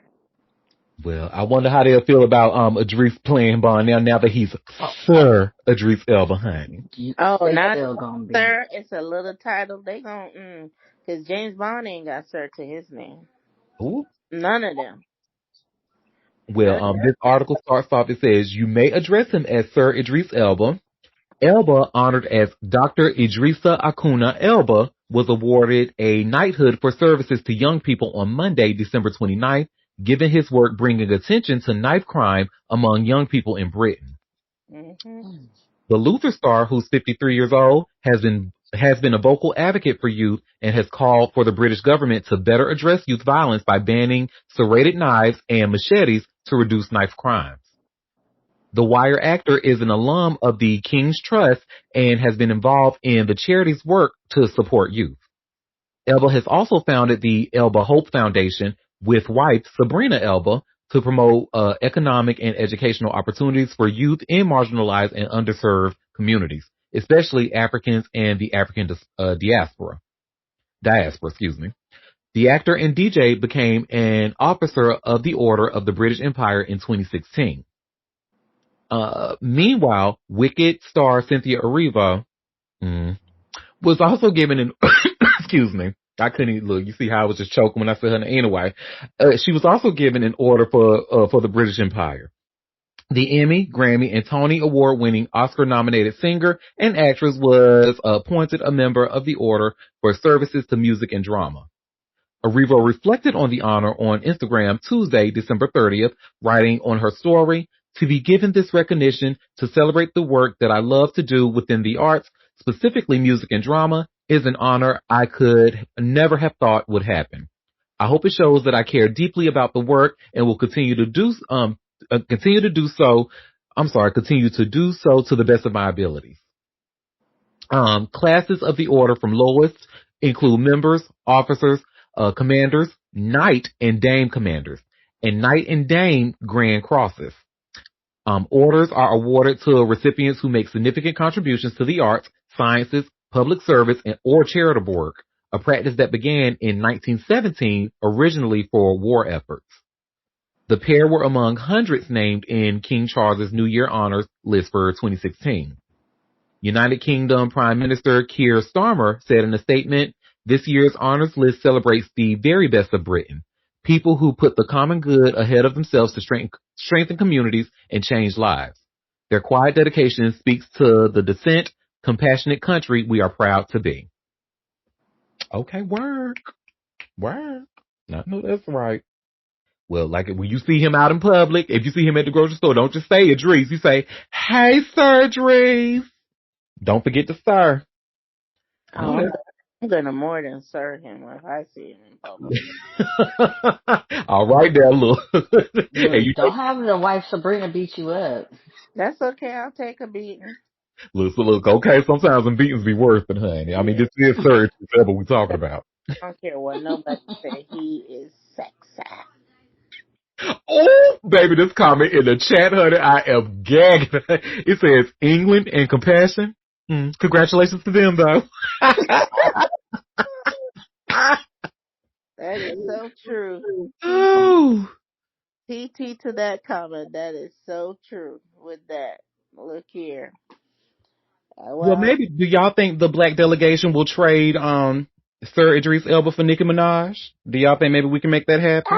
yeah, Absolutely. We already adopted him. What you mean? I'm so freaking We not. didn't even know he was English until after The Wire. Child. I Mm-hmm. knew he was He English ours. The because hell? I watched him on that BBC channel when he was that Luther. Luke. Whoa, Baby, that's a good ass show. If y'all that, never seen Luther, honey, I look was it gonna up. say that. I love that show. that show was the shoot. So I knew about Idris. And shout out to Alice, honey. I know, look, y'all probably call me crazy, but Alice was my favorite on that damn. That white bitch is crazy, honey, and Crazy, I'm here for every moment. he is cray. Okay, crazy for cray. Yes, Ian Fleming's. His house is a I'm sorry, Auntie. His house is a museum. No. Um, who's Nice. what's his name? Who put that in the chat? I forgot. Oh, my puppy. Yes, Moderna. You just listening? I need to hear your voice. Well, so I brought up Nicki Minaj because remember not too long ago, Gorgeous Moon brought up that there were some petitions on getting her ass up out of here, honey. Well, 70,000. yes. 70,000. Now TMZ official report that thing got over 70,000 signatures, honey, to get Nicki Minaj's ass out of here. And you see where it says petitions to deport Nicki Minaj to Trinidad reaches 70,000 plus signatures.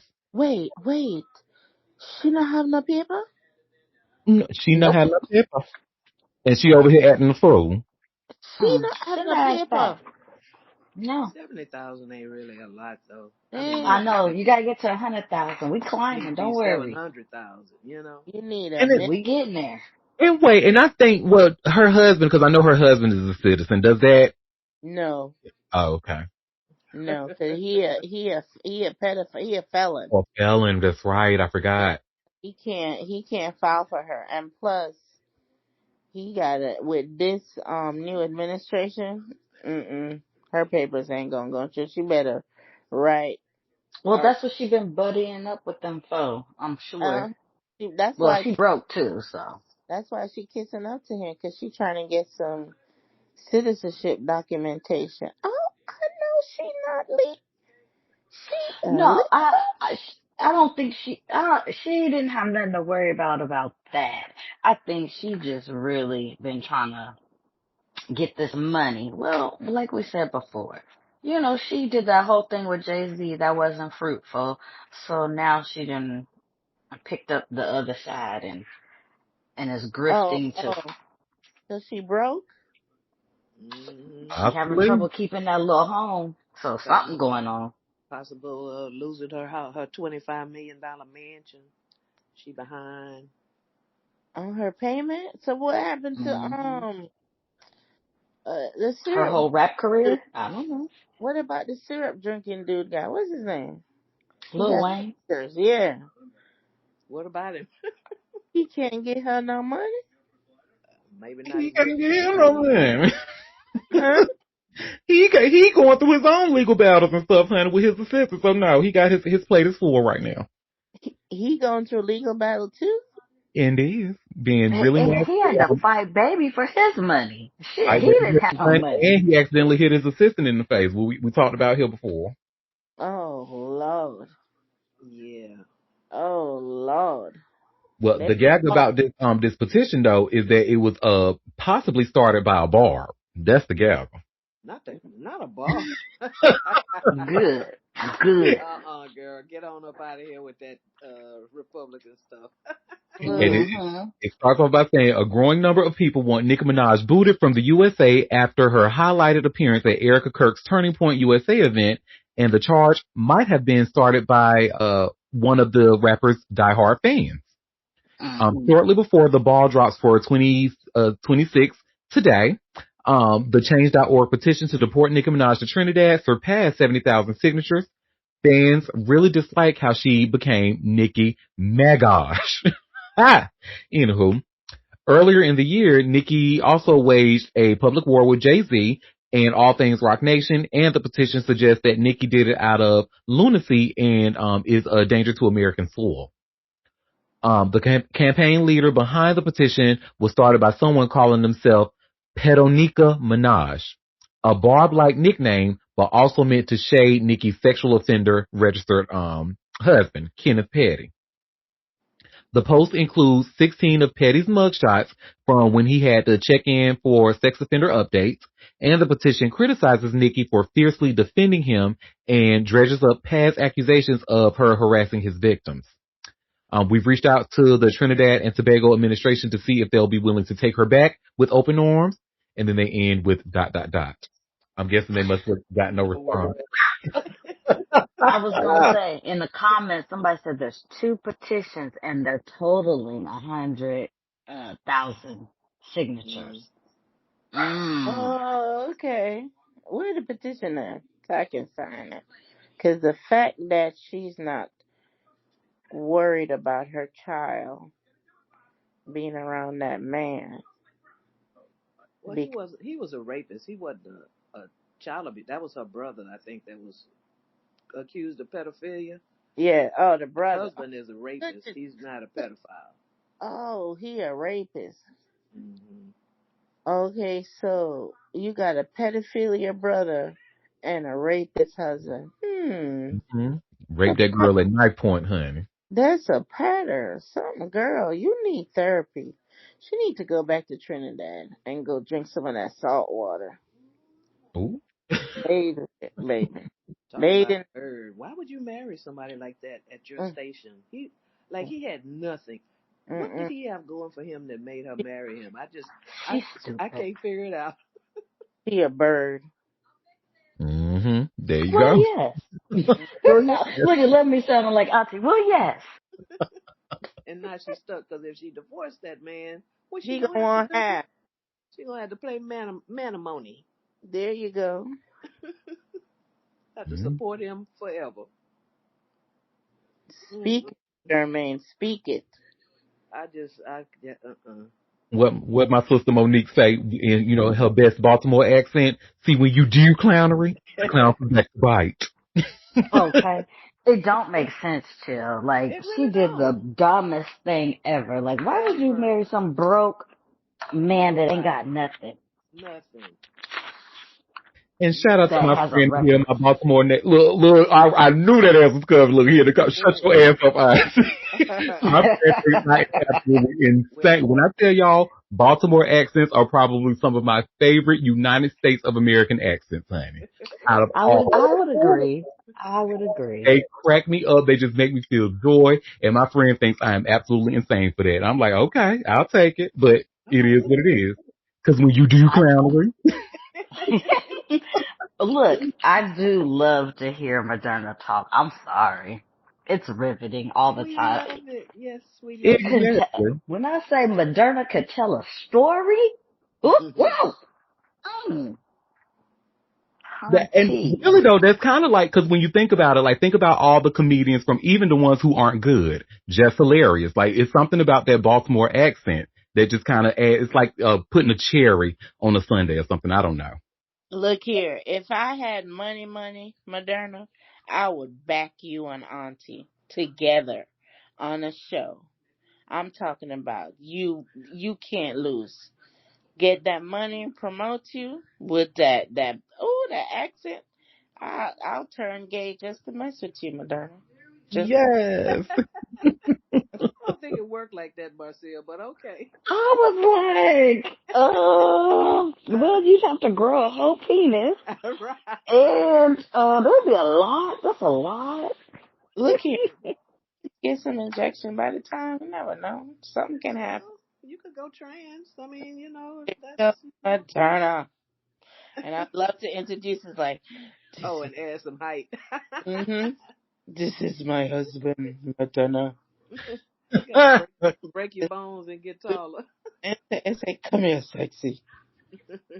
Say hi. Yeah. Well, That's y'all remember when Jelena was talking, he actually mentioned, and I actually meant to tell him when he was here because he said like, you know, what he plans to do is he actually want his own like empire when it comes to his, you know, putting out his content and stuff. He Right. did mention Dame Dash. Right. And you Ooh. know, right, and all the stuff that I wanted to tell him while he was here, and I meant to mention it, but it just totally slipped my mind. No, baby, just stay far. If you can, stay far, far away from Dame Dash ass. I think he know that by now. I think he meant before Okay. yeah. Cause Child, so y'all remember the last time we talked about him, like we learned that his company's assets were planning to be auctioned off. right.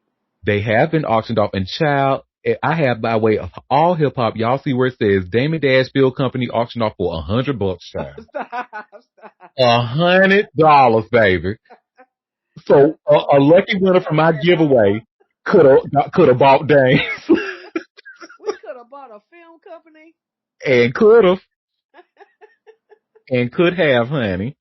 That's Damn. embarrassing. that That's $100 embarrassing. on Boy. house. What's really embarrassing No. that the amount was actually $100.50. Nah. Mm, When I tell you, because you know what happened? Because 50 and whoever else already got the good stuff. So I'm sure it wasn't much left once they got the $100. rights to the other stuff. $100, honey. So, Mm, Dame Dash, it sound like you need some hot tea cold cash, honey. Right. Anywho, That's embarrassing. Look here, Moderna. Short people can give love too. Don't play with me. look, I tried to tell him, honey, he ain't trying to hear that. I tell him my life was changed by somebody who stands at 5'7". That's all I'm gonna say. Short people can give love. Okay? We can get into crevices that no other people can get into. Don't play with me. All the nooks and crannies, honey, like an English muffin. Anywho, Damon Dash watched his film production company get sold for a measly $100.50 at a Tuesday court auction, but the hip hop mogul's financial problems are far from over. The former Rockefeller Records co-founders of Poppington LLC was put up for auction to help pay down more than $1 million in damages from multiple defamation lawsuits. Only one bidder showed up. Mike Muntaser, CEO of Muddy Waters Motion Pictures, placed the winning bid according to the Post. Ironically, Dash owes Muddy Water Motion Pictures over $4 million, which caused the auction of his assets. The legal fight started over their work on the independent film Dear Frank. In 2022, a New York jury found Dash liable for copyright infringement related to the film. A federal judge later upheld that verdict, and Weber also secured the separate $4 million defamation judgment after Dash made statements about him on a business podcast. The sale included rights to Dash's best-known film, Honor Up, which starred Dash, Cameron, and Stacey Dash. Other films in the package were the sequel to Honorable, a documentary, Welcome to Black Rock, and a personal film, We Went to China, Our Search for Like-Minded Individuals. Dash filed for bankruptcy in September, claiming he had only a few $1,000 despite owing $25 million in federal and state taxes, child support, and other debts. Filmmaker Josh Weber will still be owed nearly all of his $4 million judgment against Dash after this auction. The $100.50 sale barely makes a dent in what Dash owes. The legal fight already triggered the sale of his one-third stake in Rockefeller Records for $1 million at auction in November of 2024. The state purchased the shares to recover $8.7 million in back taxes owed by Dash. Jay-Z had tried to block the sale through legal action, but the auction went forward anyway. The state now owns a piece of the company that released Jay-Z's debut album. Dash's legal problems keep growing. Josh Weber and attorney Chris Brown filed a new $10 million lawsuit against Dash in Los Angeles federal court last week, which we talked about. The lawsuit claims Dash ruined Weber's $10 million deal to direct and produce a film called Torn by publicly calling him a criminal and threatening RICO charges. According to court papers, Weber had secured the $10 million agreement in August of 2025. But the deal fell apart weeks later after Dash appeared on The Breakfast Club and made statements about Weber. Dash then sent Weber a text message threatening to file a civil RICO case and demanding $100 million. He posted the message on Instagram with mocking captions. The lawsuit says one investor demanded Weber be removed from the torn project because of reputational risk from Dash's accusations. Ooh, honey, what Mary Cosby say, honey, in the Real Housewives of Salt Lake City? Ooh, it's a lot going on. A lot going on. Baby, a lot going on. But $100.50, like I know he is annoyed, honey. Ooh, I know he is annoyed. He needs to just leave, go to non country and hide. And listen, you better call up Russell Simmons. Ooh, allegedly. That's Yeah. all I can say, but you said it for me, baby. It's crumbling. Ooh, I know he feel like a cockroach. Mm-mm. Well, that's that on that, honey. Well, our next story, y'all, honey, when you know you play that sports ball, especially in the NBA and you on TV, you really got to watch what you say. Cause if not, your ass gonna get fined. And not just any like a little cute little, maybe $100, not like the, Dame Dash's auction type of fine, well, $100, 50 cents. No, baby, you're getting fined thousands of dollars, like 25,000. And, ask Jalen Green. Cause his ass, and y'all see I have this TMZ article here. And you also see where it says NBA's Jalen Green fined for dropping F-bomb during teammates' live interview. So Jalen Green's unfiltered approach to hyping up his teammate during a post-game interview just set him back a chunk of change. Because the NBA just fined him $25,000 for dropping an F-bomb on TV. Now, in case you missed it, Green crashed Colin Gillespie's Q&A on Monday after scoring 25 points in the Phoenix Suns' 115-101 win over the Washington Wizards at the Capital One Arena. And they actually have a short clip of this exchange here. I mean, it was, child. Look, we have a comment. A chunk of change being $25K is crazy. Exactly. All because he said that one little F-bomb, honey. But you know better. My teammates have been finding me. Perfect timing. Yeah. I can't fuck with you. Oh my God. Yeah. TV, bro. Family show. I don't care. Yeah. My dog. Yeah, I mean, when you got teammates like that, DB, Book, Mr. Consistent. Thanks, brother. All right. That's the new nickname now. No, that's Dave's been in Junior, but he's been consistent for us every night, getting us going every single night, every single day. So we appreciate you for your hard work. Oh, I appreciate that, brother. Yes, sir. See you back there.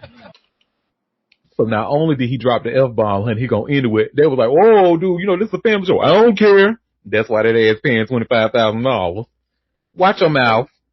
He On felt TV. that leave his pocket as soon as he said he already know. That's against the FCC. That ain't even just the NBA. Mm-hmm. Ooh, we have a comment. Nobody finds Trump. ... You better wake it the fuck. Well, and reason being he got the complexion for the protection. Unfortunately, he can do things that some of us cannot do. And he has total control over the FCC. He put his buddy in charge. So no, he's not gonna get fined. Well, when baby, he says it. When y'all ready to revolt, I'm gonna be here. I being ready, I'm just not gonna do it alone. So I need more people to be angry enough, but okay. Now, look, I don't think y'all ready for a revolution like that. Like, a lot of people, honey, they swear they ready, but I don't even. Motherfuckers can't even block boycott Target right. You know what I'm saying? Okay. Like, did I see something with some niggas that was in the Divine Nine at the damn Target? A picture. I bet you did. I wouldn't doubt it. I don't know. I thought I saw something. I didn't know what. So you know what? They better be glad that thing auto scrolled on me because somebody was gonna get talked about real bad. Now, it did make a little bit of an impact. The boycott did make a little because Target's numbers have been affected, but it just didn't. There are people that are like, it's almost like they're bragging about, oh, I still shop at Target. Like, girl, nobody cares that you stand for nothing. But if anybody could have told you how this was gonna go, baby, it was the black queers. Because we done said and told y'all, as I remember back in, when was this? 2011, 2012 maybe. And when Chick-fil-A came out and saying all that fuck shit about gay people, and the black queers was like, hey, y'all, this ain't right. We need to kind of say something, because then we also learned that Chick-fil-A was actually funding anti-gay legislation over in Africa. So, yeah, so we was like, but baby, what the black church do, honey? They took a picture of them, all of them holding up Chick-fil-A sandwiches in the air, honey. Just, I'm like, oh, okay. Okay. Look, no, we have a comment. I believe that none, no solidarity whatsoever. But when y'all The ready, I'll be here. the one thing, the Target boycott did do some damage to them. They are down in the dumps. Now, Yeah. that last boycott that we were supposed to have before the Black Friday, yeah, we didn't do, I mean, there was a little bit of damage, but it wasn't enough commitment. People still wanted to get they, you know, I guess presents for their children. Whole time y'all could have Spending went all with that money. Five Below or something. I don't know. It's just like, oh, it's just that old, like the old folks used to say, honey, if you stand for nothing, you'll fall for anything. And they be falling, child. They be falling. Hard. And my whole thing is, I've always lived by the Martin Luther King quote, like, an injustice anywhere is a threat to justice everywhere. So I just don't. But anyway, that's that on that, honey. Everybody can't be Auntie Derek. Everybody can't be a puppy. Everybody can't be a gorgeous moon. Everybody can't be an icy chili and Ashley. Oh, yeah, 'cause you So ain't gonna see me in no goddamn Target. This dead. This a wrap. everybody don't move with integrity like we do. So that's that. Well, honey, Mm-mm. speaking of moving with integrity, baby. So are y'all familiar with the rapper Dave East? Mhm. Okay. Well, yes, I Have y'all heard rumors about, because I know I've heard these rumors, but the word on the curb is that Dave East is like a pro at being a hobosexual. Like they am. say No, I didn't know yeah, that. they say like especially before he started rapping, they say he never had no house of his own, honey, but he was, when you see him at somebody's house, he was laying dick down to stay up in there and was putting in work. So that, yeah, they say that he likes to fuck for a place to stay. That's what people have been saying about Dave East. Now, nobody has confirmed, like, this is only rumors, these are only whispers, nobody has come out to say anything about that, but what one person did come out to say is that Dave East scammed her out of $30,000, honey. And y'all see I have this link from Hot New Hip Hop. Dave East accused of scamming women out of $30K. Look, we have a comment. Look, good sex is work. You right about that, honey? you are. Look, he looked like a homosexual. Come on, look at that face right there. He looked like he's scamming some Oh my god, and he, let me be quiet. Ah. Oh, we have a comment. Dave East, I can have him for a little while. No, that's right, honey. Well, there's a quick clip in here. Let's see what this woman has to say about being scammed out of $30,000 by Dave East. You don't. If I could save one girl from going through what I went through last year, please, because I almost killed myself. It destroyed my life, my career, everything. Bro, he sold her for all her money, bro. She got proof and everything, bro. He stole 30K from her, bro. Messages. Look, He's he's telling saying her, I love you. That's David Brewster. That's That's his him. email. That's his email after I blocked his ass. He's writing you on the email. Yeah, you had the bread. You had a lot Look, of bread. he's writing her all these things, bro. He's Because emailing Dot her. scouted me out for him at his listening party, and Look, Dot she said, knows "This girl's Dot, into bro. you. This girl's bro, into she's you. telling I you, believe This her. girl got She know bread." Dot. She know Dubai. She know Dubai. I believe her, bro. She know Dot, bro. She's telling the truth, bro. Yo, twin, this shit is silly, bro. East took $30,000 from this girl, bro. I'm tired of this. Have a baby and all that, bro. So I'm that's about to have baby a shower baby money. in like 2 weeks. That's 30. You about to have a baby, nigga. Who the That's baby 30. brother? Nah, word to the kid in your stomach. He really took that money from you, right? Yes. I'm not gonna come and start speaking about this unless it's real. Like, I don't have anything to hide. So you've I been in lost East Crib before. everything So you've been last in year. East Crib before. I lost everything So because you've been that in East motherfucker Crib. last You've been in year. East Crib. You've been in his house. Elaine, Halsey Lane in New Jersey. Yeah! Mm-mm. She said, you've Why been to does his she house. get And she this said the street motherfucker? name in New Jersey. Why? Women, why are y'all giving these men money? No, I'm not giving you money. Because he put it in, like, what Punky Dot even say? He making her feel good in between her legs and in her butt. That's why she was getting to give him all that damn money. Well, you can't, look, don't cry if it was that damn great for you to give up fucking $30,000. No, stop giving these motherfuckers money. What the fuck? Listen, I would never be in that position. However, I've had some stuff in my day that was really good that I wanted to pay $30,000 for it. If I had it, maybe I would have. But no, but look, we don't comment Ain't one nothing that but good. It's good, but it ain't that good. well, I don't know, Looking at my girl. bank account. No, don't look at my shit. Ain't you a rapper? Don't you make money? What the hell? That would have been my question. What you need my money for? The fuck? Well, you know what? I should be like Jelani. I was about to say something, but maybe I should save it for a book, like Jelani. But yeah, honey, that's crazy. And she said that she's pregnant, and I'm guessing because we had a comment saying, "Do she even have $30,000?" But apparently, she got that from family, and that was baby shower money and stuff like that. So, Is she pregnant by him? no. She didn't. Well, it didn't say that in the video. Well, what? You know what? Move on, because none of this makes sense. Mm-mm. I'm What not even you finna make play with sense these people. is good dick. So sometimes it Mm-mm. gets good, and it'll go into your savings account. Let me stop. So was you getting digged down by somebody else while you was pregnant? Like, I got questions now. Wait, he was dicking you down when you was pregnant with somebody else's kid, and then you gave him $30,000 that was really for your baby? Like, I got a legitimate questions on how this transpired. But he looked like the kind of nigga that be on that, like, oh, like, I like pregnant pussy. Like, something. He looked like he do stuff like that, allegedly. Now, I don't know this to be true. I stay out of straight people business, but there's a whole thing. I remember I hearing about that. Yeah, but still, Y'all girl, nasty. mm, girl, you gave him your baby money. Mm-hmm. Cause that was her baby at the time, but like I said, feeling good in between her legs and in her butt. Mm-mm. Well, this next story, y'all, it's really laughable at this point because we were just talking about Tyler Chase and how he has made himself very clear. He likes to be on the street. He wants to be high out his mind and take him a nice little cute little nap on somebody's stoop. Leave him alone. Well, now Sean Astin done answered the chat, honey, and I feel like we're going to Why? see. That's what I'm saying. Why? For what? Why? He has made himself very clear.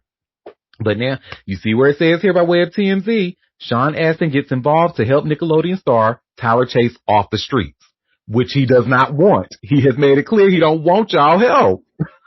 Can y'all be this passionate about getting a dictator out of our office? Can y'all do that? We got other problems that need this type of attention. Okay? This man said, I want to be high and homeless. Leave me alone.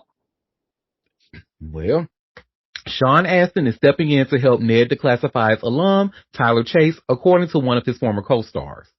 Daniel Curtis Lee, who recently spent time with Tyler, even covering a temporary hotel stay for him. That was a motel, by the way. He tells TMZ shortly after seeing him, someone assisting Tyler reached out and told him Sean Astin wanted to meet Tyler.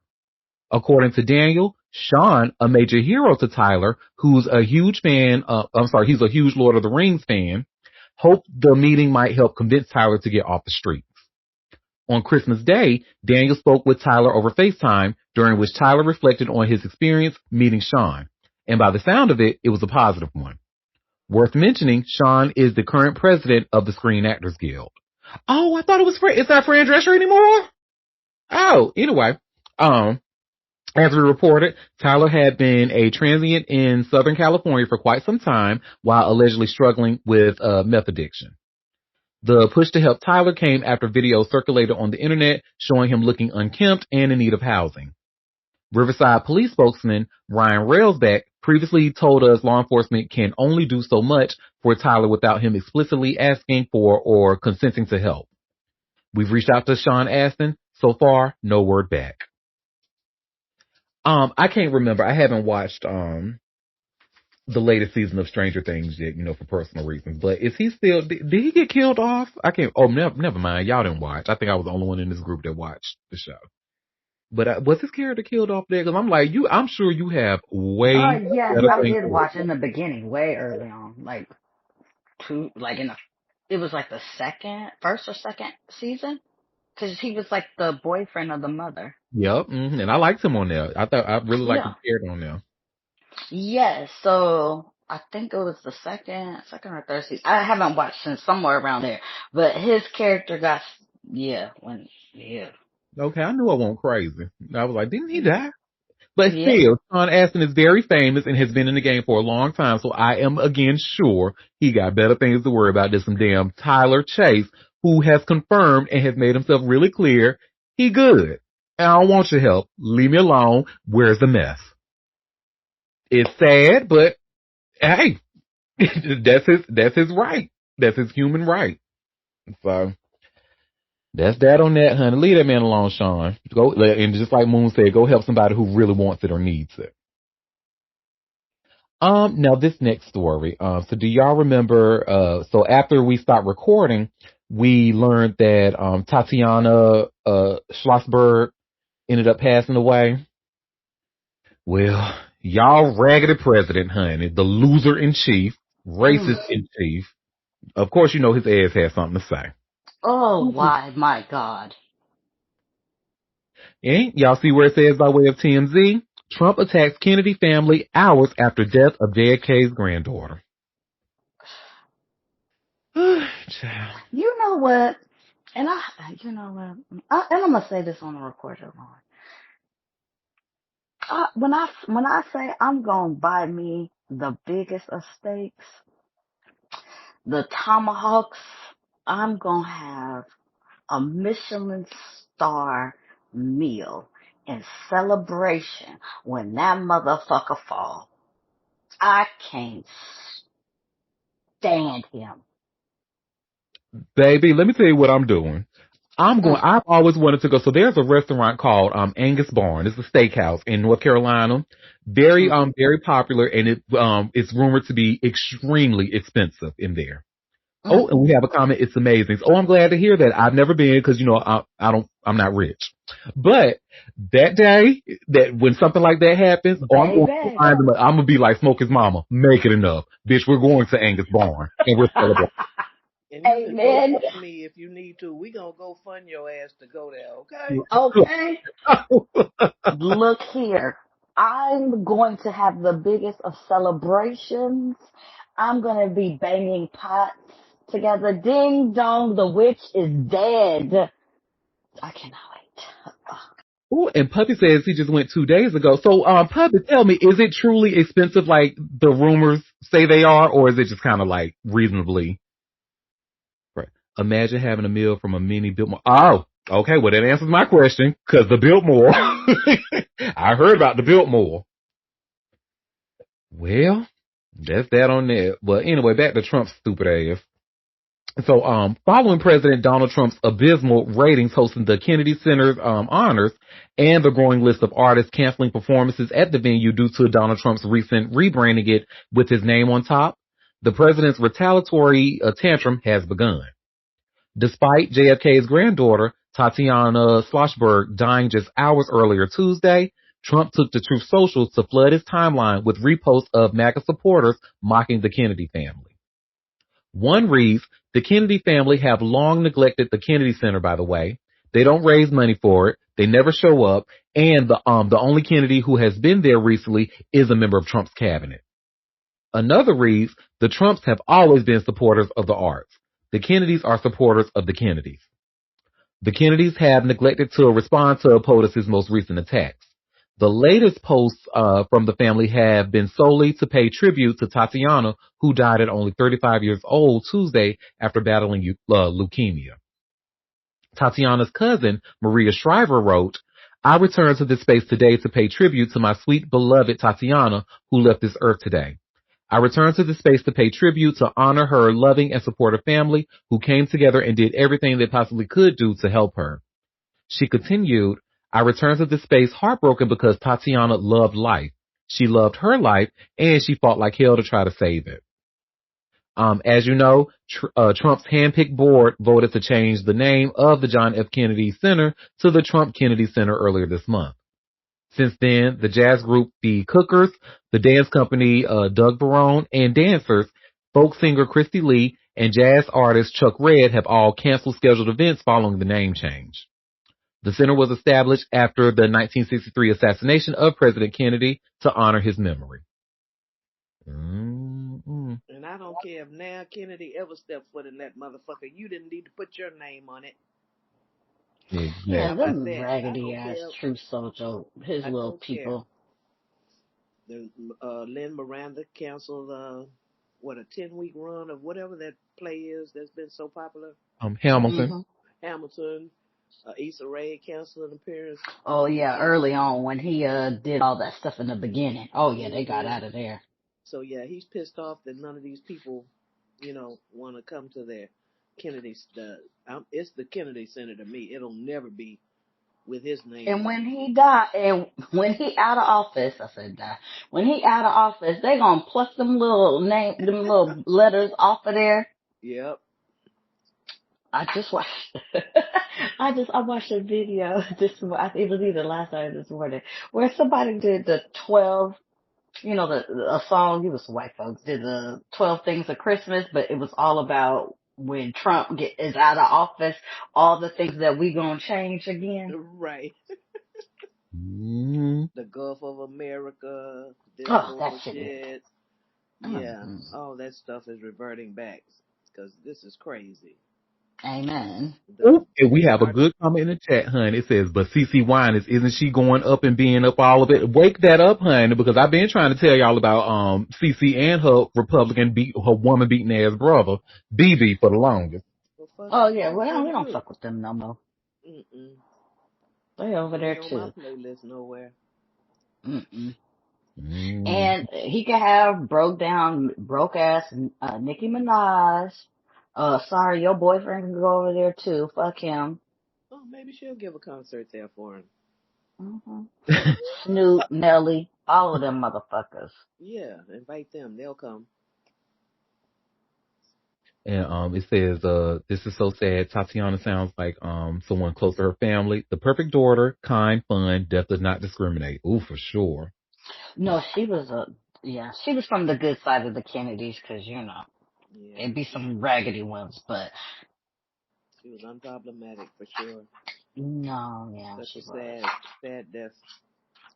very young. Young children, just yeah.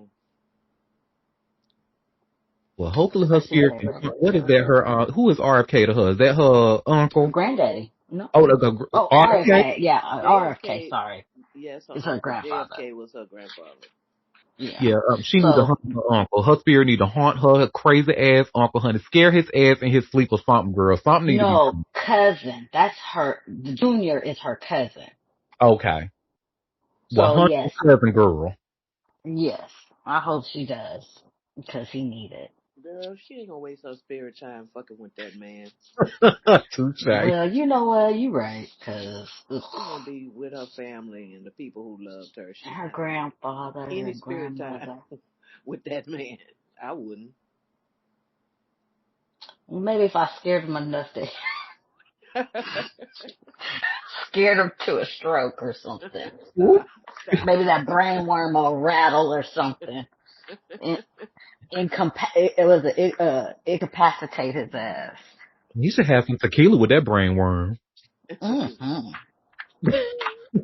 Well, ooh, y'all, this next story. So initially, cause y'all remember, the other day we talked about that guy from that Discovery, channel Mhm. show, Chad Ollinger, and we Yep. learned that he ended up killing his cellmate in Las Vegas. Mhm. And initially when the story came out, I'm like, oh, because he said that he killed a man because that person was a pedophile. The reason that I don't like this story is because he did all that based on a feeling that he has and no evidence. Oh, So y'all feeling? see, yes, yeah, because of a feeling he had that the man was a pedophile. Oh, God. So y'all see, I just shared here by way of TMZ. Chad Ollinger told cops he thought cellmate was a pedophile, so he killed him. There wasn't a proven fact. Right. Okay. So Discovery Channel star Chad Ollinger told cops in Nevada he strangled his cellmate and then smashed the guy's face into a metal post, all because he had a feeling the guy was a pedophile. According to the arrest report obtained by TMZ, authorities interviewed the TV star and say Ollinger told him that he had a supernatural power to read people and know things about them. In the docs, cops say Ollinger confessed to murdering Christopher Kelly, his cellmate at Clark County Detention Center, and told them told them the killing was righteous due to Kelly being a pedophile. Los Angeles Metro cops say Ollinger told him he had no proof Kelly was a pedo, but he told him he knew it simply by looking into Kelly's mind and said, if I know something about somebody that's bad, I take care of it. The reports say Ollinger told cops he climbed up to Kelly's top bunk and placed Kelly in a rear naked chokehold as Kelly was lying on one side facing the wall. And once Kelly stopped breathing, Ollinger said he dragged him down and smashed his head into a metal bed frame on the lower bunk to make sure he was dead. God damn. Oh, Yeah, he's mentally ill. Oh, God. exactly. Police say Ollinger told him he felt no remorse for killing Kelly and didn't care if he went to prison for the rest of his life. It is unclear what Christopher Kelly was in jail for. Ollinger, who is 41 years old, was rebooked for open murder and reportedly went before a judge Tuesday who ordered a mental evaluation before the case moves forward. As we told you, corrections officers conducting routine checks at Clark County Detention Center Friday say they discovered a male inmate lying motionless inside a cell. Officers entered and observed the inmate and had apparent blunt force injuries, and he was pronounced dead at the scene. The arrest report says there was blood all over the cell, and Chad told detectives before the interview, good luck cracking the case. Chad appeared on episodes of Discovery Channel's Mystery at Blind Frog Ranch. That motherfucker crazy. Put his ass in solitary confinement and throw away the key, honey. I'm sorry. Look, we have a comment that was an insanity plea. Or another one says, give him the needle. I have a feeling he doesn't need to be here anymore. Oh, yeah, that was wild. Now, I hate to say this, especially on the recorded line, but if he had proof that the man was a pedophile, then I would be like, you know what? I just kind of turn my head to the side. Damn, homie, that's sad. But the fact that you said you have a supernatural power and you looked inside this man's mind and saw that Exactly. he was a pedophile, and that caused you to not only strangle him to death, but then finish it off by cracking his head open in the fucking metal frame. Like, what? Don't do that Girl, much. I'm telling these violent ass white men, violent cis hetero white men, baby, they are a threat. It sounds like a little bit of schizophrenia, though. I mean, because you start saying, "Oh, I can read minds," and yeah, he sounds like he's a little skits. But, Yeah. Well, speaking of schizophrenic, allegedly white supremacists. Now that's not alleged. Mel Gibson, y'all remember him Oh, with his fuck crazy him, hair? yeah. Fuck him Fuck with a him. sick dick, honey. But and I gather that his wife Rosalind Ross is saying the same thing because they have separated. And you see where it says here, Mel Gibson and longtime partner Rosalind Ross have separated. Just quick, and I can't remember. Is this the same? This isn't the same woman he told that he was going to have like a group of niggas rape her, was it? I don't I think don't know. so. I don't think so. I think there was another girl that he said that to. But anyway, Mel Gibson and longtime partner Rosalind Ross have separated. TMZ has learned the split comes after 9 years and one child together. The two quietly uncoupled about a year ago. TMZ has confirmed. People was the force to report the breakup. The two began dating in 2014 after meeting through mutual friends. In January, they lost their Malibu home in the Los Angeles wildfires, but no one was injured, and their animals were safely evacuated.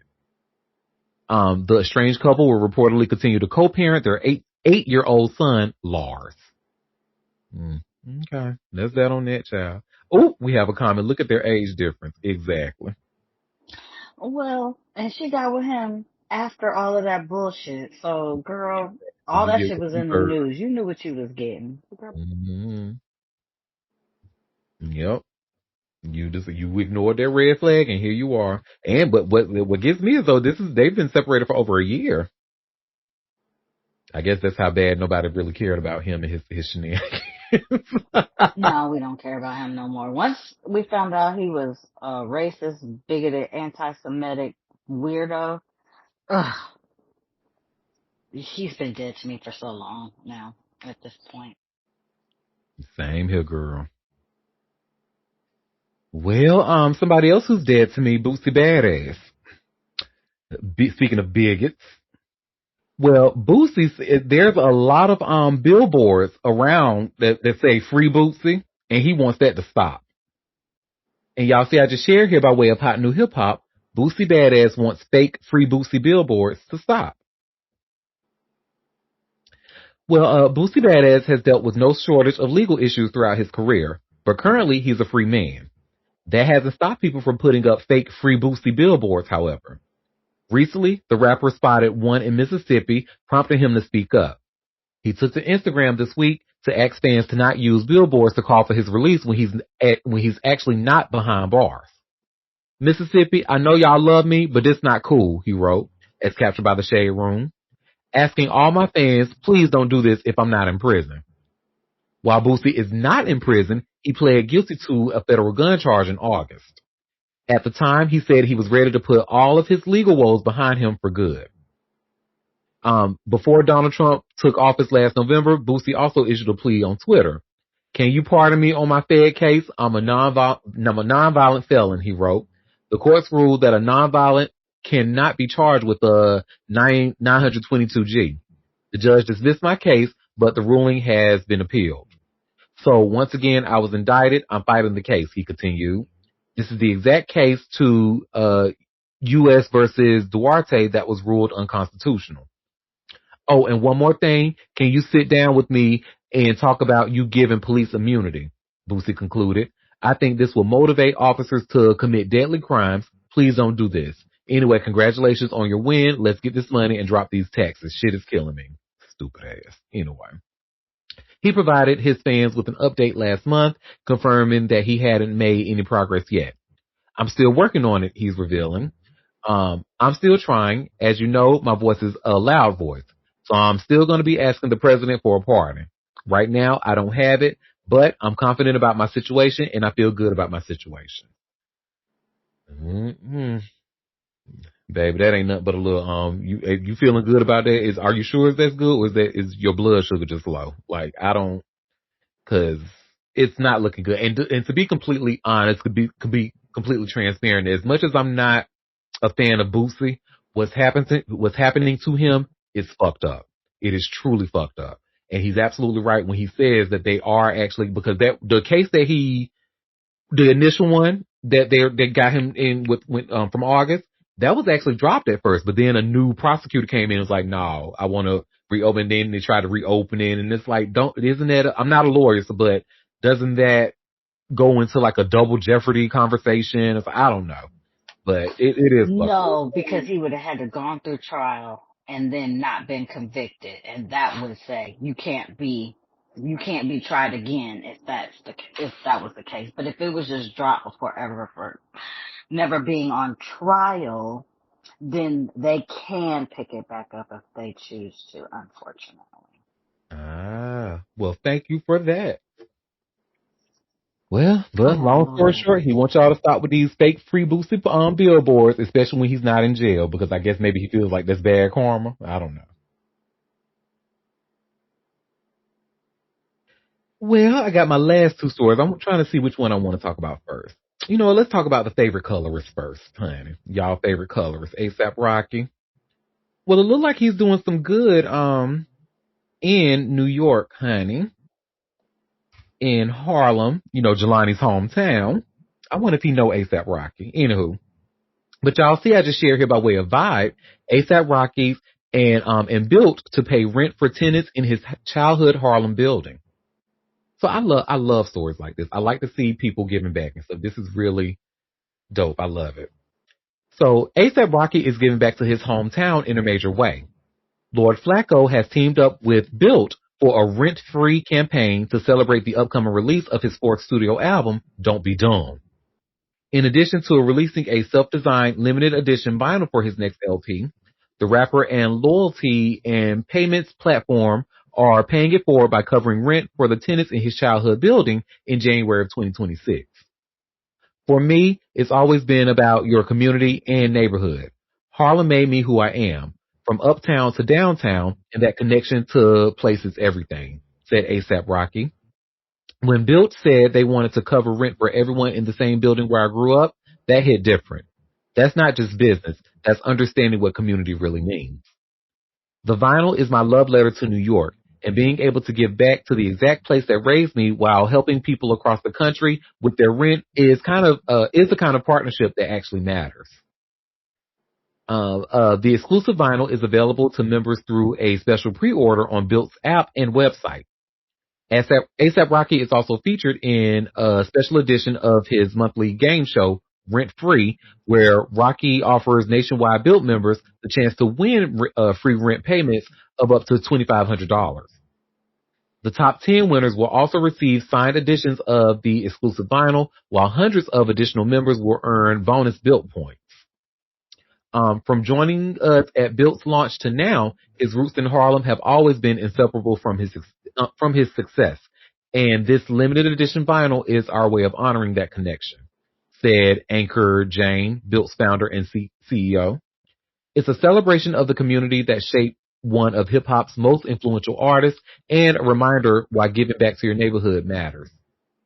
After numerous delays, and they do mean numerous, Don't Be Dumb drops Friday, January 16th of 2026, and will be his first studio album in nearly 8 years. Its cover art is designed by renowned filmmaker Tim Burton. Although an official track list has not been unveiled, it's been reported that Rocky's 2022 track, Riot, Rowdy Pipin', may be the album's first single. Okay.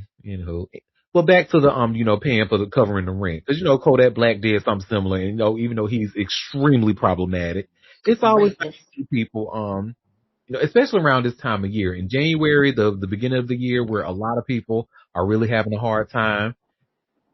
So this is nice. I like to see stuff like this. Yeah, but being a colorist and being a rapist is two different things. So Kodak is a rapist, went to jail. It is not alleged. He went to jail for that. Mm-hmm. And Rocky is a cutie pie, but he is a colorist. I'm glad he chose a black woman to have a kid with, because I really thought he was going to be with the gringas.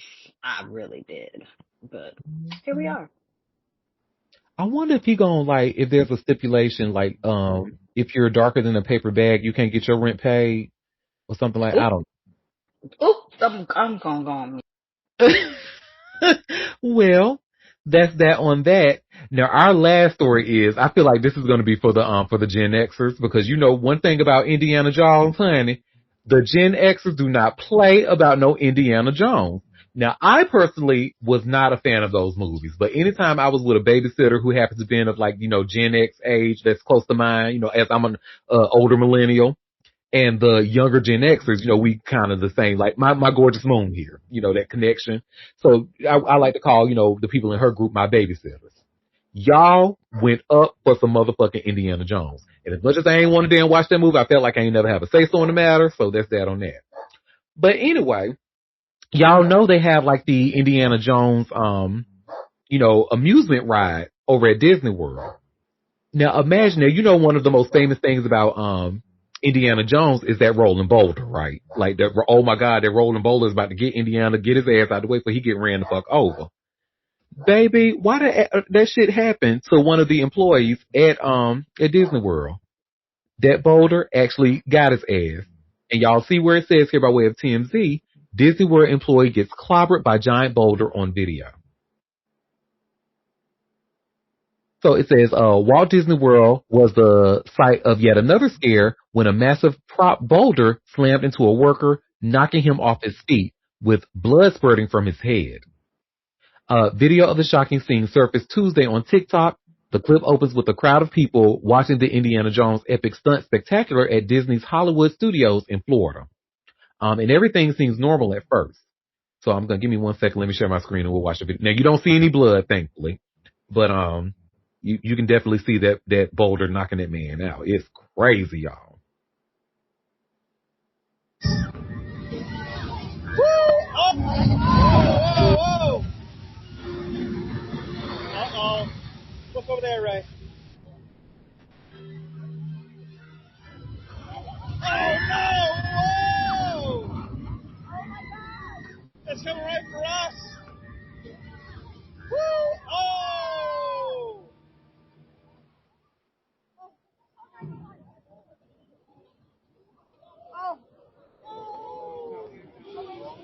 Ooh. Wait, like for real? That guy, I think. Oh. Okay. He's all right, girls. He's okay. Clap, clap, clap, clap.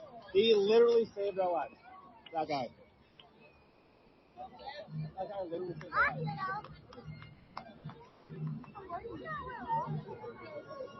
That guy legit saved our lives. I'm sorry. This comment in the chat has me screaming, saying, "Did he think he was an Avenger or something?" Oh my God! But yeah, that thing looked. I wonder, do they have in this article how big that thing was? Oh, it's huge. And he bounced right off of it like he was a ball. Ooh, Lord. But he probably did save them. I guess. I mean, Baby, that was a he ain't lawsuit gonna be waiting able to to happen, honey. look.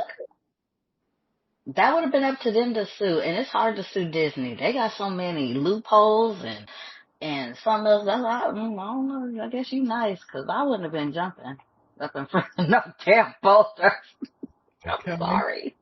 Oh, we have a comment that ball did clobber his ass. Oh my God, it's not fun. Let me go on mute, honey. Then we have a comment saying workers' comp. Yeah, I know that's right. Yeah, it That's looks the like only thing they probably gonna give them. Disney stingy.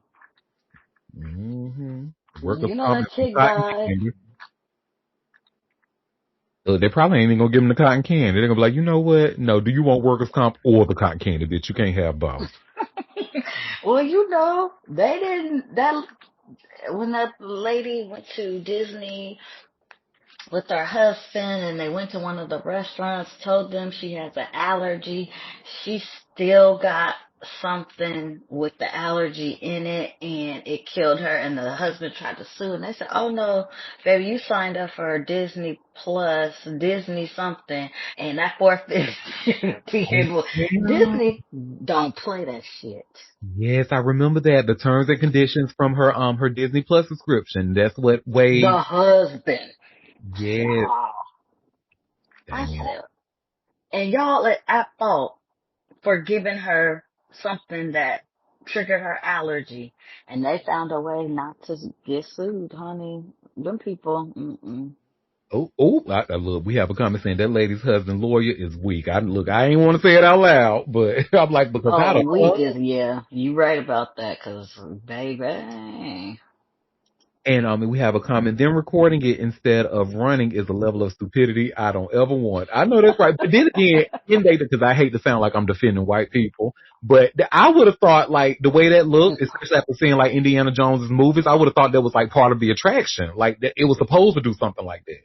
And I guess Right, saw that man run out and try to stop it, but I would have thought it was supposed to do that. Like it was supposed to be like oh, we're almost going to hit the audience, but it's not going to hit them. The whole time I asked, right. knock the fuck out. Well, and then I've been to one of those where you kind of go into those like audience things. It's not like you can get out of it like quickly anyway. Mm-hmm. Cause you're in like row seats, and I don't know how else to explain it, but you can't get out of that quick. So, I mean, the best they probably could have done was duck down in between the seats. Well, y'all, that was all the tea that I had for us today. So before we head out, did any of you have any tea that you want to share? Any tea that I might have missed? I have nothing today. Oh, let me just Sheila, wait do a you have couple more anything? seconds. I want to make sure everybody gets something in. It says, TMZ is taking photos of the Reiner kids as they grieve. It's awful. Honey, TMZ, honey, They so nasty. don't even get me started, honey. They did what with the kids? They taking pictures of them as they grieving. Is the funeral today or? I don't know. Services. Cause yeah, there's two kids, a brother and a sister that's still here. Oh God, no. I believe. I just didn't like the interview with, I forgot the name of the actor, saying that the dad and mom wouldn't want the son to get life in prison or some stuff like that because he What? mental health status or whatever. Oh, so you could speak to the dead. Okay. All right. Go sit down. Oh, and we have a comment in the chat saying Richard Smallwood died. Oh, Oh rest in peace to yeah. him. Who's that? 71 actor. Gospel legend, honey. Oh. Oh yes. That was yesterday. Yes. Damn, I'm definitely missed that piece of news. Well, condolences to his family and friends. Yep, he And wrote the Total actor Praise in passed that. away. I know he wrote Total Praise in that. When I tell you as a singer, well, let me just go ahead and say as a tenor, right? Because I don't think the basses or the altos had to go through this. But as a tenor singing Total Praise, when I tell y'all, because it's a beautiful song, beautiful, gorgeous song. But I think, that was part of I think that had a big hand in me not singing anymore. That song takes a lot out of you as a singer, honey. A lot, especially as a tenor. I said, you know what? After maybe a couple of times, I said, you know what? I don't think this is for me anymore. I don't think I enjoy singing anymore. Wrote that song that Whitney sings in the what you call it in And the preacher's wife. with the preacher's wife, yes, which I just Mm. saw this past week, which I forgot. It was so many heavy hitters in that movie, from the rooter to the tutor. Oh, now hear me trying to read someone to thank God for miracles. Bitch, I vocally slay. Don't come for me. Hammy is I got so vocals for cold. days, honey. Don't come for me. Hammy is so cold. Say, any good shows you guys saw over the holidays? No. Not that I can. Uh-uh. I I, just saw the preacher's wife, and I hadn't watched that in years, and it was just so delightful. for some reason, I needed a quick laugh, so I went back to rewatch the Kevin Hart and Z-Way interview. And that girl is so damn stupid. And she said, well, she was like, so you stay with the job. Do you also want money or are you Nigerian? The, the shit that girl be asking, I'm like, how does she come up with this shit? Cause she, she's a comedian too. she said, in the special, you talk about your little dick. And he was like, that's not how I said it. Oh, she said, I enjoyed Boots on Netflix about a gay guy who joined the Marines boot camp. It was actually good. Favorite Tours actually recommended that show as well. And then we have a comment, Safe Space on Tubi is funny as fuck. I'm just happy to see this person who just wrote that. I'm happy to see this person is actually talking positively about Tubi because there was once upon a time, honey, you couldn't even, look, you see me to check, go to hell. You see once upon a time, honey, you couldn't even, that bitch would be caught dead. Don't even put that bitch TV on no damn Tubi, honey. Tubi on his TV, absolutely not throw the whole TV away. No. Heck, I'm with Moderna. Throw the whole TV away. That TV shit is garbage. Oh, I'm gonna check out Safe Space. I'm gonna check out Boots too. But yeah,